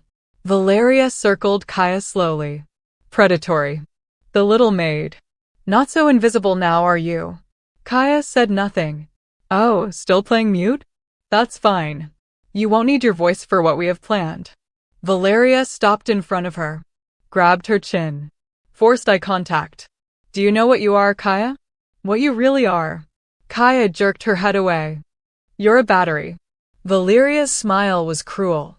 A living source of power. Siphons don't just move sickness. They can move strength. Life force. Essence. Take it from one wolf and give it to another. Imagine what an army could do with that. Horror crawled up Kaya's spine. We could make super soldiers. Drain captured enemies to heal our wounded. Keep our fighters at peak strength indefinitely. Valeria's eyes gleamed. You're going to help us win this war. Whether you want to or not. She won't cooperate, Scarface pointed out. Siphon magic requires consent. Some kind of emotional connection. Oh, we'll get consent. Valeria gestured. Two rogues grabbed Kaya's arms, forced her to her knees. We're just going to make the alternative so much worse that cooperation seems like mercy. Another tent flap opened. A male emerged. Massive. Scarred. Eyes that held nothing human. This was the Rogue King. The one Valeria had been working for all along. He looked at Kaya the way a butcher looks at meat. This is the Siphon? His voice was gravel. She doesn't look like much. Looks can deceive, Valeria purred. She saved the Queen Mother. Pulled weeks of nightshade ash out of her and survived. That kind of power, properly directed. She trailed off. Let the implications hang. The Rogue King crouched down, grabbed Kaya's face, turned it side to side. The Alpha King's mate. That's useful too. When he comes, and he will come, we'll make him watch what we do to her. Break him before we kill him. Kaya's vision blurred. Not from tears. From rage. They thought she was weak. Thought she was broken. Thought she'd just submit because that's what she'd done her whole life. They were wrong. She'd spent 23 years being invisible. Being overlooked. Being underestimated. And she'd learned something in all those years of silence and survival. The invisible see everything. She'd watched. Learned. Cataloged weaknesses. The Rogue King's knife was on his left hip. Within reach. Scarface had a healing wound on his shoulder. Her wound. Still fresh. Valeria stood too close. Overconfident. Kaya went limp. Let them think she'd given up. Let them think she was broken. The Rogue King released her face. Stood. Put her in the cage. We'll start the extraction tomorrow. Let her watch what we do to the prisoners tonight. Soften her up. They dragged her to a cage. Iron. Rusted. Barely big enough to crouch in. Threw her inside. Locked it. The camp went back to its business. Drinking. Fighting. Sharpening weapons. Preparing for war. Kaya curled up in the corner of the cage. Made herself small. Invisible. And started planning. Because they'd made a mistake. They'd brought her here. Surrounded her with enemies. Put her in the heart of their stronghold. And forgotten that a siphon didn't just move sickness. She moved essence. Life force. Power. And there were a lot of rogues here. A lot of power she could drain if she got the chance. If she was willing to pay the price. Hours passed. The sun set. Fires were lit. And then the screaming started. They brought out prisoners. Pack wolves who'd been captured in raids. Chained. Beaten. They made examples of them. Brutal. Public. Designed to break spirits and spread fear. Kaya watched. Memorized faces. Counted captives. 14. All still alive. Barely. She could help them. If she got out of this cage. If she survived. When she survived. Midnight came. The bond was unbearable now. A constant scream in her blood. Draven was close. Searching. She could feel him even through the distance and the pain. Coming, the bond whispered. Coming, coming, coming. But would he be in time? A shadow fell across her cage. Kaya looked up. A young rogue. 16, maybe 17. He looked uncertain. Guilty. He knelt down, pulled something from his pocket. A piece of bread. Dry. Hard. But food. He pushed it through the bars. For what it's worth, he whispered, I'm sorry. This isn't right. None of this is right. But if I speak up, I'm dead. Kaya took the bread, met his eyes, and saw possibility. Not all rogues were monsters. Some were just scared, trapped, looking for a way out. She filed that information away. The young rogue fled before anyone could see him. Kaya ate the bread, small bites, making it last, and waited. For dawn. For Draven. For the moment when everything would either shatter or transform. The bond thrummed. Closer now. Soon, it promised. Soon the invisible maid would show them exactly what a siphon could do when survival demanded it. Soon they'd learn that broken and powerless were not the same thing. Soon. But first, she had to last until morning. In the cage, in the dark, surrounded by enemies, Kaya closed her eyes. And for the first time in her life, she prayed to the moon goddess. Not for rescue. For strength. Dawn came gray and cold. Kaya hadn't slept. The bond wouldn't let her. Every nerve was stretched taut, vibrating with Draven's approach. He was close now.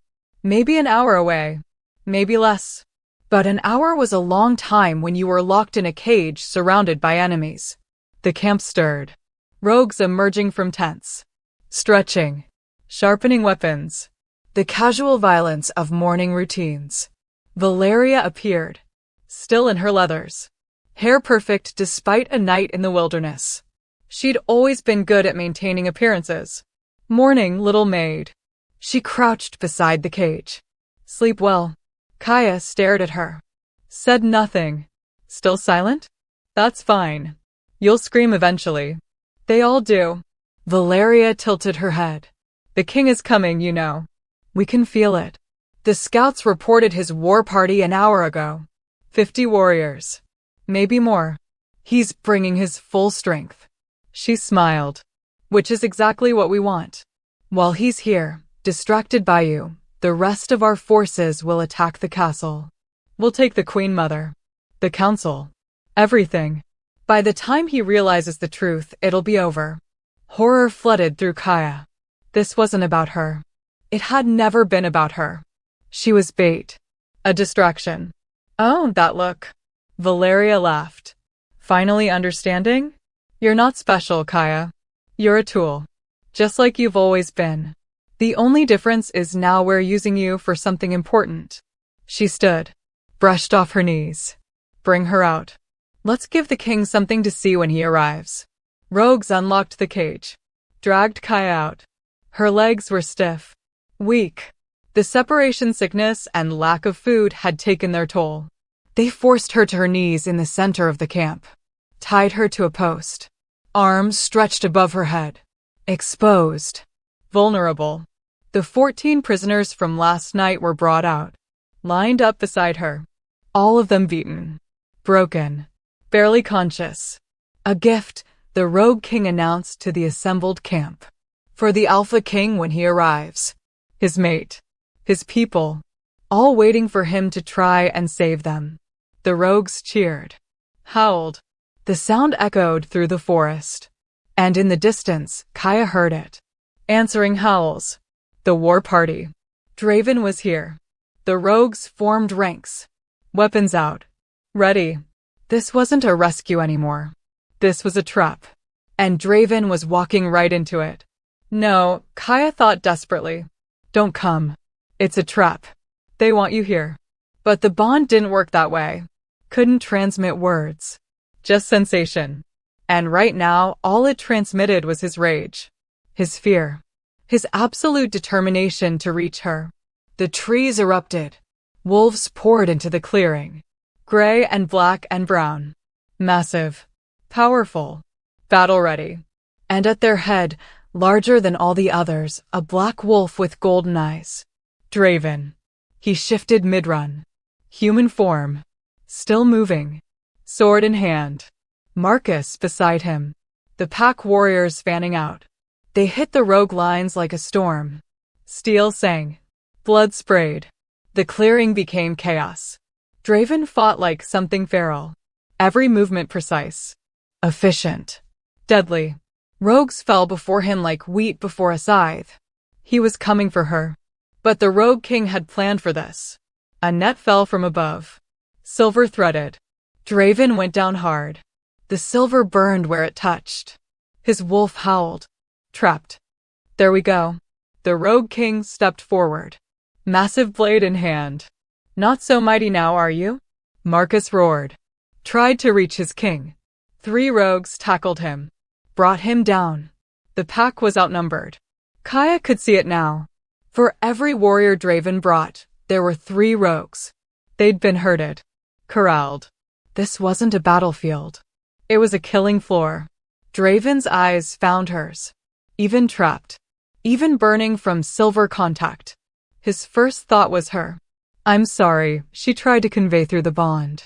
I'm so sorry. The Rogue King raised his blade. Any last words, Alpha? Draven smiled. Blood on his teeth. Feral. Yes. Now. The word hung in the air. Then the forest erupted again. But not with rogues. With wolves. Hundreds of them. The Queen Mother's forces. The reserve troops that had been stationed at the borders. Allied packs that Draven had secretly called in. They'd been waiting. Hidden. While Draven played the desperate mate rushing to a rescue. The trap had been reversed. Now the rogues were surrounded. The Rogue King's face went pale. Then red. No. No. The battle turned. Pack wolves tore through rogue ranks. Coordinated. Trained. Overwhelming. Valeria screamed. Tried to run. Marcus, bleeding but alive, caught her. Brought her down hard. The Rogue King turned back to Draven. Blade raised. If I'm going down, I'm taking you with me. No. Kaya's voice cut through the chaos. Every head turned. She'd been working at the ropes while they watched the battle. The young rogue's bread had been dry. Hard. But the crust had a sharp edge. She'd been sawing at her bonds for the last 10 minutes. They'd snapped 5 seconds ago. Now she stood. Free. Hands spread. And for the first time in her life, she didn't hide what she was. The siphon gift rose up. Not gentle. Not controlled. Raw. Primal. The power the moon goddess had blessed her with, and that she'd spent 23 years suppressing. She reached out. Not with her hands. With her essence. With her will. And she pulled. The Rogue King gasped. Staggered. His blade fell from nerveless fingers. Because Kaya was draining him. Not his poison. Not his sickness. His life force itself. Black veins crawled up her arms. But not from absorbing damage. From absorbing power. The Rogue King fell to his knees. What are you? Taking, Kaya said quietly, what you would have taken from me. He aged before their eyes. Gray spreading through his hair. Skin wrinkling. Muscles withering. The accumulated strength of hundreds of kills, dozens of years, all of it flowing into Kaya. Her broken wolf stirred. Woke. Grew. Because a siphon didn't just move essence. She could claim it. Transform it. Make it hers. The gift wasn't just healing. It was evolution. The Rogue King collapsed. Still breathing. But empty. A husk. Everything that made him powerful was gone. Kaya turned to the remaining rogues. The ones who hadn't fled. The ones who stood frozen, watching their leader fall. Choose, she said. Voice steady. Strong. Leave now. Never return. Or stay and learn what it means to face a siphon. They ran. All of them. A stampede of fear and survival instinct. In 30 seconds, the clearing was empty except for pack wolves, prisoners, and 2 traitors in chains. Silence fell. Kaya swayed. The power she'd taken was too much. Her body wasn't built for it. Her wolf was stronger now, whole, even, but processing that much essence all at once was overwhelming. She stumbled. Draven caught her. He'd torn through the silver net. burned and bleeding but mobile. And the moment his arms closed around her, the bond sang. Safe. Home. Together. The separation sickness vanished. The agony cut off like someone had flipped a switch. I've got you. His voice was rough. Shaking. I've got you. You're safe. Kaya's legs gave out. He lowered them both to the ground. Held her while pack warriors secured the prisoners and checked the casualties. That was stupid, Draven said into her hair. Incredibly, impossibly stupid. You could have died. So could you. I'm the Alpha King. Dying stupidly is part of the job description. He pulled back enough to look at her. Check her for injuries. Are you hurt? No. Just. She gestured vaguely. Too much. Too fast. You absorbed a centuries-old Alpha's essence. Too much is an understatement. But he was smiling. Proud. Odd. You stopped a war, Kaya. Ended it before it could really start. She looked around. At the pack warriors standing victorious. At the prisoners who'd been saved. At Valeria and the broken rogue king in chains. At Marcus, who caught her eye and nodded. Respect. Recognition. We need to get back, Draven said. Before the secondary attack reaches the castle, Kaya finished. Valeria told me. That was the real plan. This was a distraction. Draven's expression hardened. Not anymore. Marcus. The beta limped over. Wounded but functional. Your Majesty? Take half the warriors. Get back to the castle. Now. If there's an attack force heading that way. There isn't. Marcus smiled. Grim. You think we didn't plan for that? The Queen Mother has triple guards. The council is locked down. And we left a few surprises for anyone stupid enough to try. The birds, Kaya realized. I heard them this morning. Too many. Too loud. Scouts, Marcus confirmed. Shifted and circling. Any rogue force heading toward the castle would have been spotted hours ago. There hasn't been one. Valeria's face went ashen. No. There has to be. We planned. You planned, Marcus corrected, based on outdated intelligence and the assumption that we were idiots. Bad combination. He turned back to Draven. Your mother is safe. The castle is secure. And you have traitors to judge. Might I suggest we do it publicly? At the Blood Moon banquet? Since we went to all the trouble of planning it anyway. Draven laughed. Short. Sharp. Relieved. Gather the prisoners. All of them. We're taking them back. This ends tonight. The journey back took hours. They'd commandeered the rogue horses. Secured the prisoners. The young rogue who'd given Kaya bread was among the captives. She caught his eye. He looked terrified. That one, she said quietly to Draven. He helped me. Gave me food. Didn't want to be part of this. Draven studied the boy. You sure? Yes. Then he'll get a chance to prove it. A trial instead of execution. The boy's relief was visible even from a distance. They rode in formation. Prisoners in the center. Warriors on all sides. A victory procession. Kaya rode with Draven. Seated in front of him. His arms caged her in. The bond was quiet now. Content. They were together. That was all it needed. You spoke in front of everyone, Draven murmured. Gave orders. Claimed your power. I didn't have a choice. You always have a choice. You chose to fight instead of hide. Chose to save everyone instead of just yourself. His arms tightened slightly. You chose to be seen. She had. And terrifyingly, it hadn't killed her. What happens now, she asked. Now we go home. Present the evidence. Execute the guilty. Save the redeemable. He paused. And then I formally claim you as Luna. In front of the entire pack. Her breath caught. Draven. I know. You're not ready. You're overwhelmed. This is all too fast. His chin rested on top of her head. But the pack needs to see you. Needs to know who saved them. Needs to understand that strength comes in forms they never expected. They'll hate me. I'm an Omega. I'm a siphon who just ended a war before it started.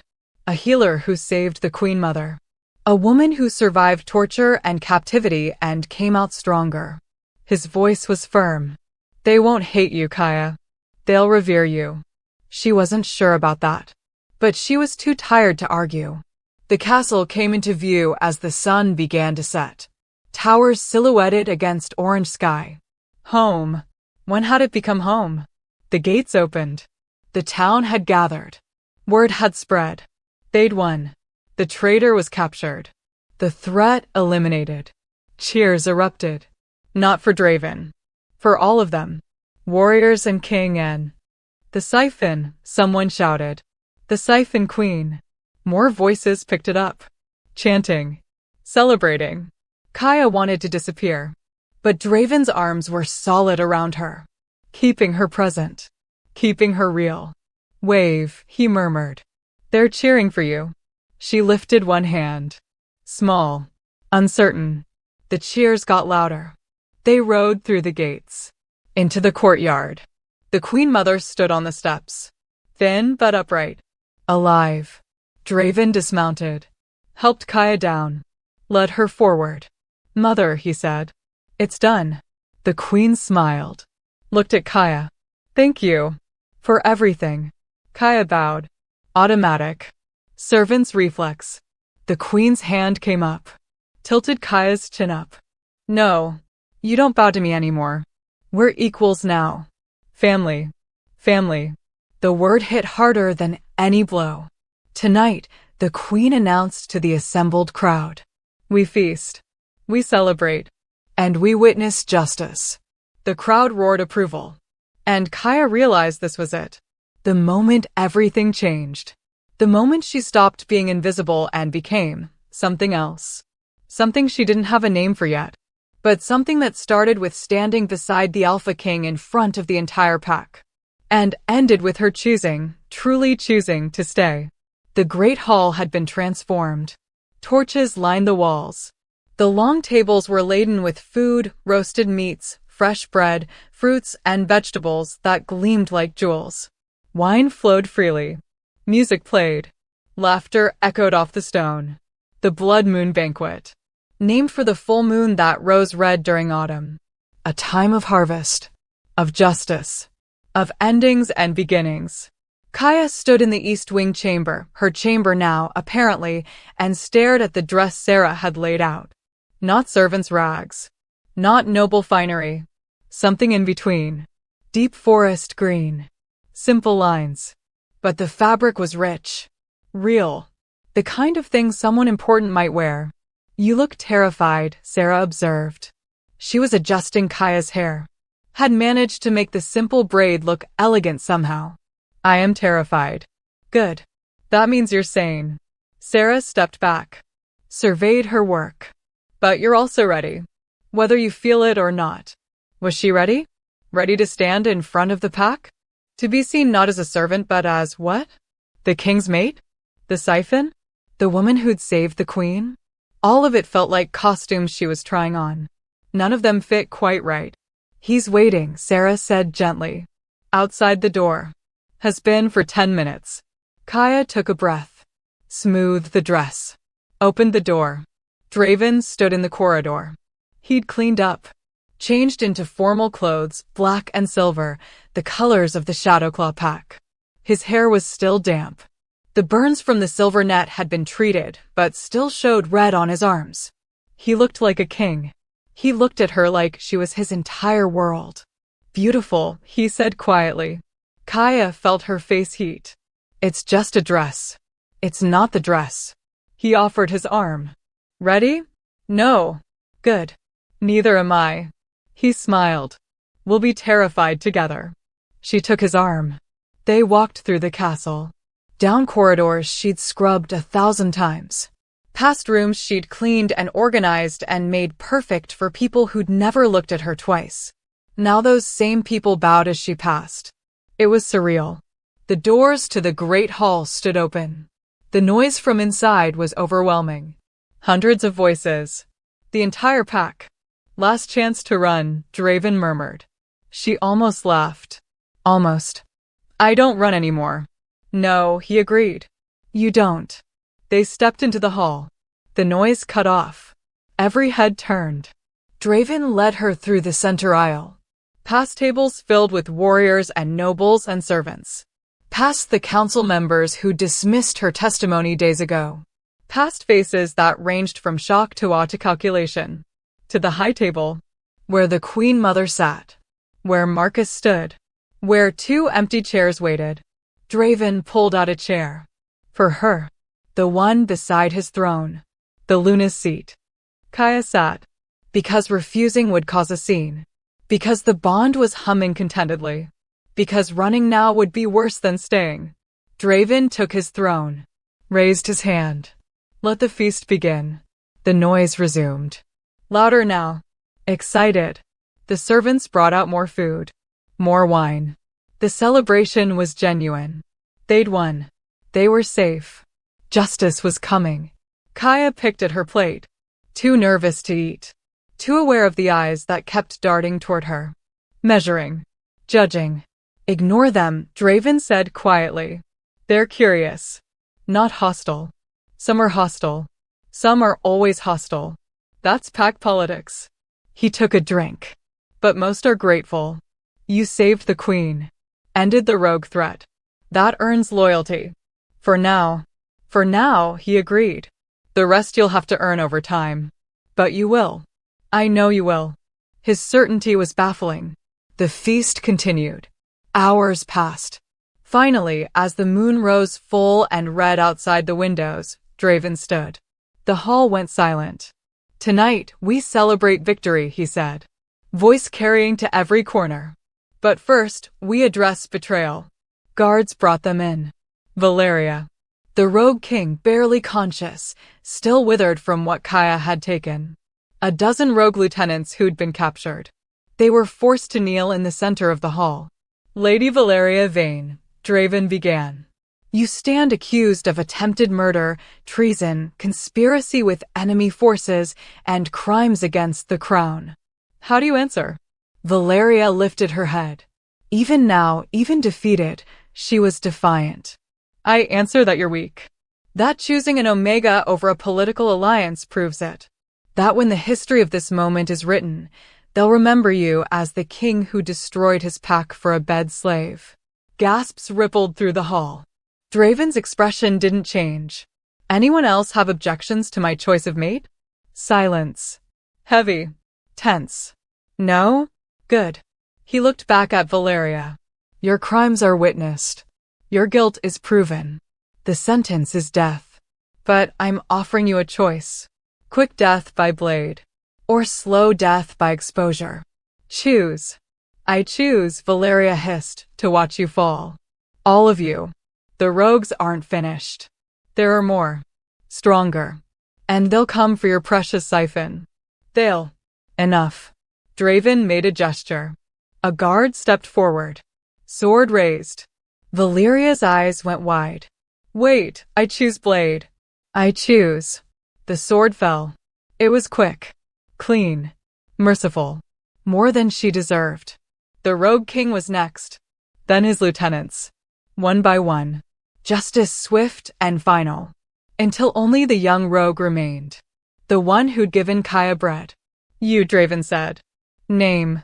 Finn, your majesty. The boy's voice shook. I'm 17. I didn't want to be a rogue. They killed my family. Took me. Said I'd die if I didn't fight for them. Why did you help the siphon? Because it was wrong. What they were doing to her. To everyone. And I. He looked at Kaya.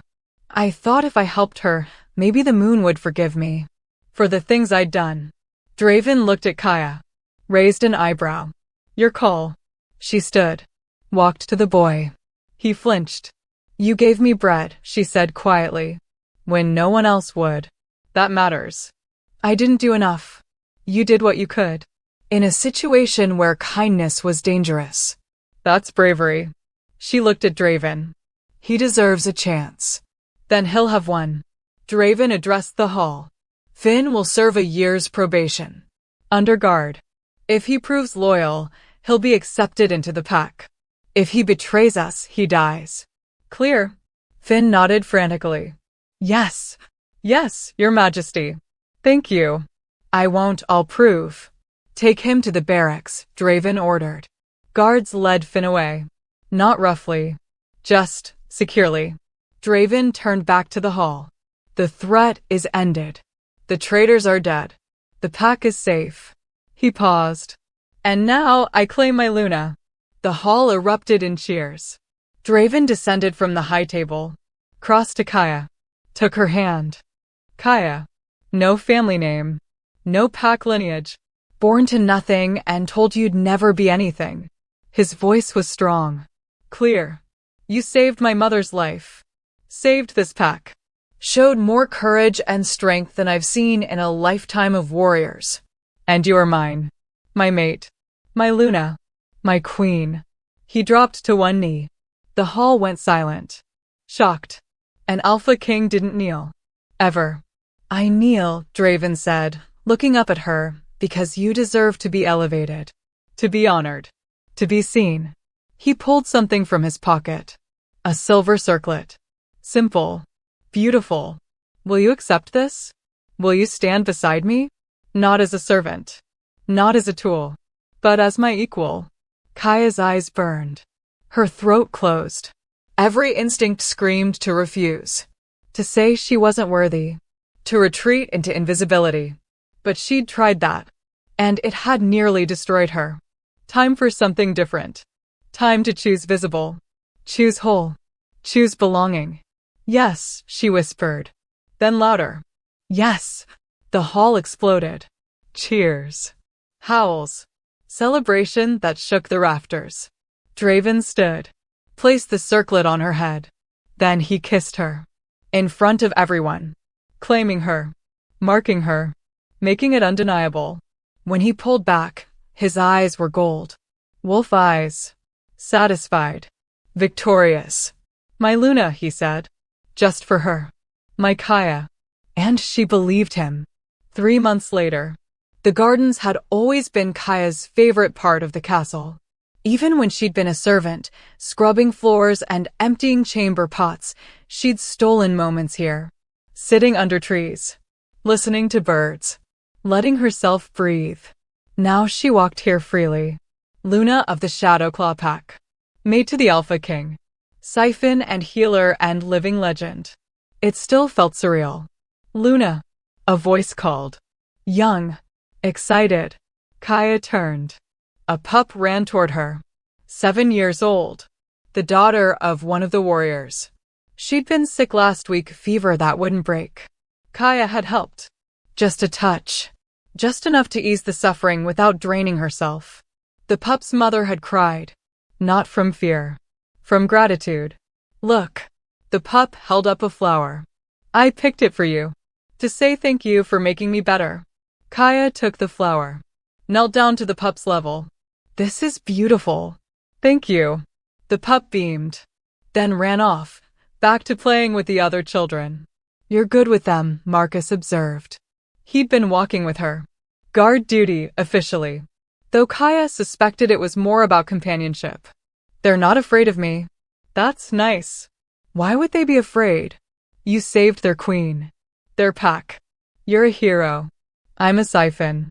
That used to be a death sentence. Times change. People learn. The council voted to remove siphon magic from the forbidden list. You're not cursed anymore. Officially. He smiled. Though I'm sure some of the older wolves will take time to adjust. They would. Kaya had felt the stares. The whispers. But also the respect. The gratitude. The slowly building acceptance. It was more than she'd ever expected. They walked in comfortable silence. Past the rose garden. Past the fountain. To the training grounds. Draven was there. Sparring with young warriors. Teaching. Leading. He caught sight of her. Smiled. That private smile that was just for her. Your Majesty, one of the warriors said. Should we continue? In a moment. Draven crossed to Kaya. Kissed her forehead. How was the village? Good. 3 patients. Nothing serious. 1 broken arm. 1 infection. 1 pregnancy complication. She'd visited the outer villages this morning. Part of her new duties. Healing those who needed it. preventing sickness before it became deadly. Everyone's healthy. And you? Are you healthy? I'm fine. He studied her face. Could probably see the truth. That using the gift still tired her. That processing essence still took a toll. But that she was stronger now. Healthier. Her wolf was whole. Her body was recovering. I love you, he said quietly. Still startled her, hearing it. Still felt impossible. I love you too. He kissed her properly this time. Thorough. Claiming. The young warriors made gagging noises. Draven laughed. Pulled back. Get back to drills. All of you. If I'm soft, you need to be sharp. They scattered. Obedient. Respectful. Kaya watched them train. Watched her mate teach. Watched the pack function smoothly. And realized something.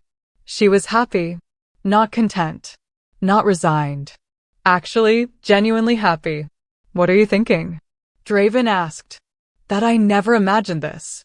Any of this. Good things. The best things. She leaned against him. Let herself be held. I used to think invisible was safe. That being seen meant being hurt. And now? Now I think being seen means being real. And real is worth the risk. He held her tighter. I'm glad you took the risk. I'm glad you stayed. I'm glad you're mine. Yours, she agreed. And mine. That goes both ways. Yes, he murmured. Yes, it does. That night, Kaya stood in the tower, looking out over the kingdom. Her kingdom now, technically. The moon was full. Silver. Beautiful. She thought about the girl she'd been. Silent. Invisible. Broken. She thought about the woman she was becoming. Vocal. Visible. Whole. It was terrifying. And exhilarating. And right behind her, the door opened. Draven. She knew his footsteps. His scent. His presence.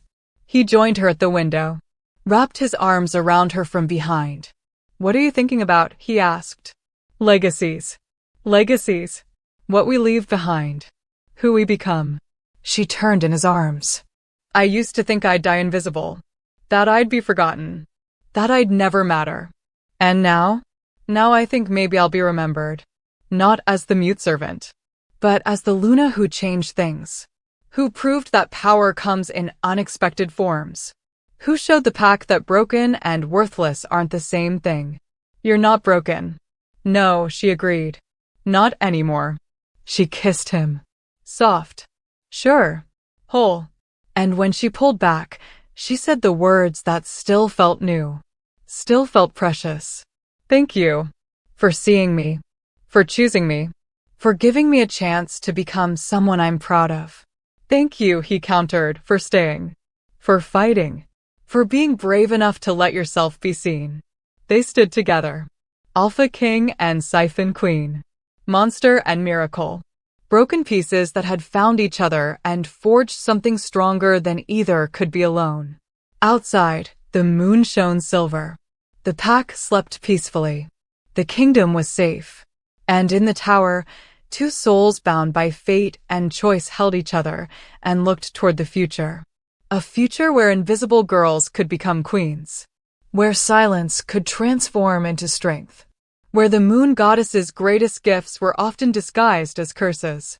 Until someone brave enough to look closer saw the truth. Kaya smiled. Laid her head on Draven's chest. Listened to his heartbeat. Steady. Strong. Real. And thought about the story they'd tell their children someday. About how the Alpha King hid to watch his bride.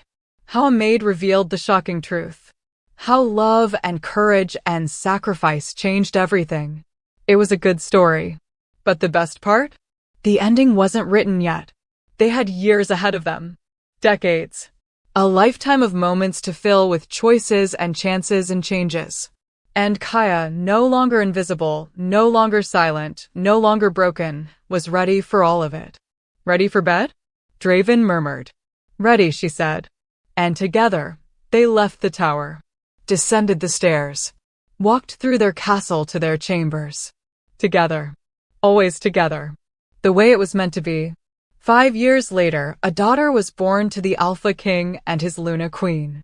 She had her mother's dark eyes and her father's wolf strength. And when she touched her mother's hand for the first time, black veins crawled up tiny infant arms.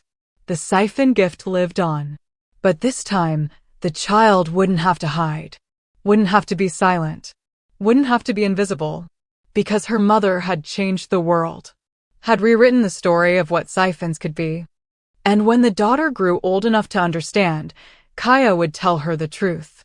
You are powerful. You are blessed. You are seen. And you, she would say, holding her daughter close, will never have to be invisible. The legacy continued. The story lived on. And in the kingdom of Shadowclaw, the Siphon Queens ruled with wisdom and strength and the knowledge that the greatest power comes not from hiding who you are, but from having the courage to be seen.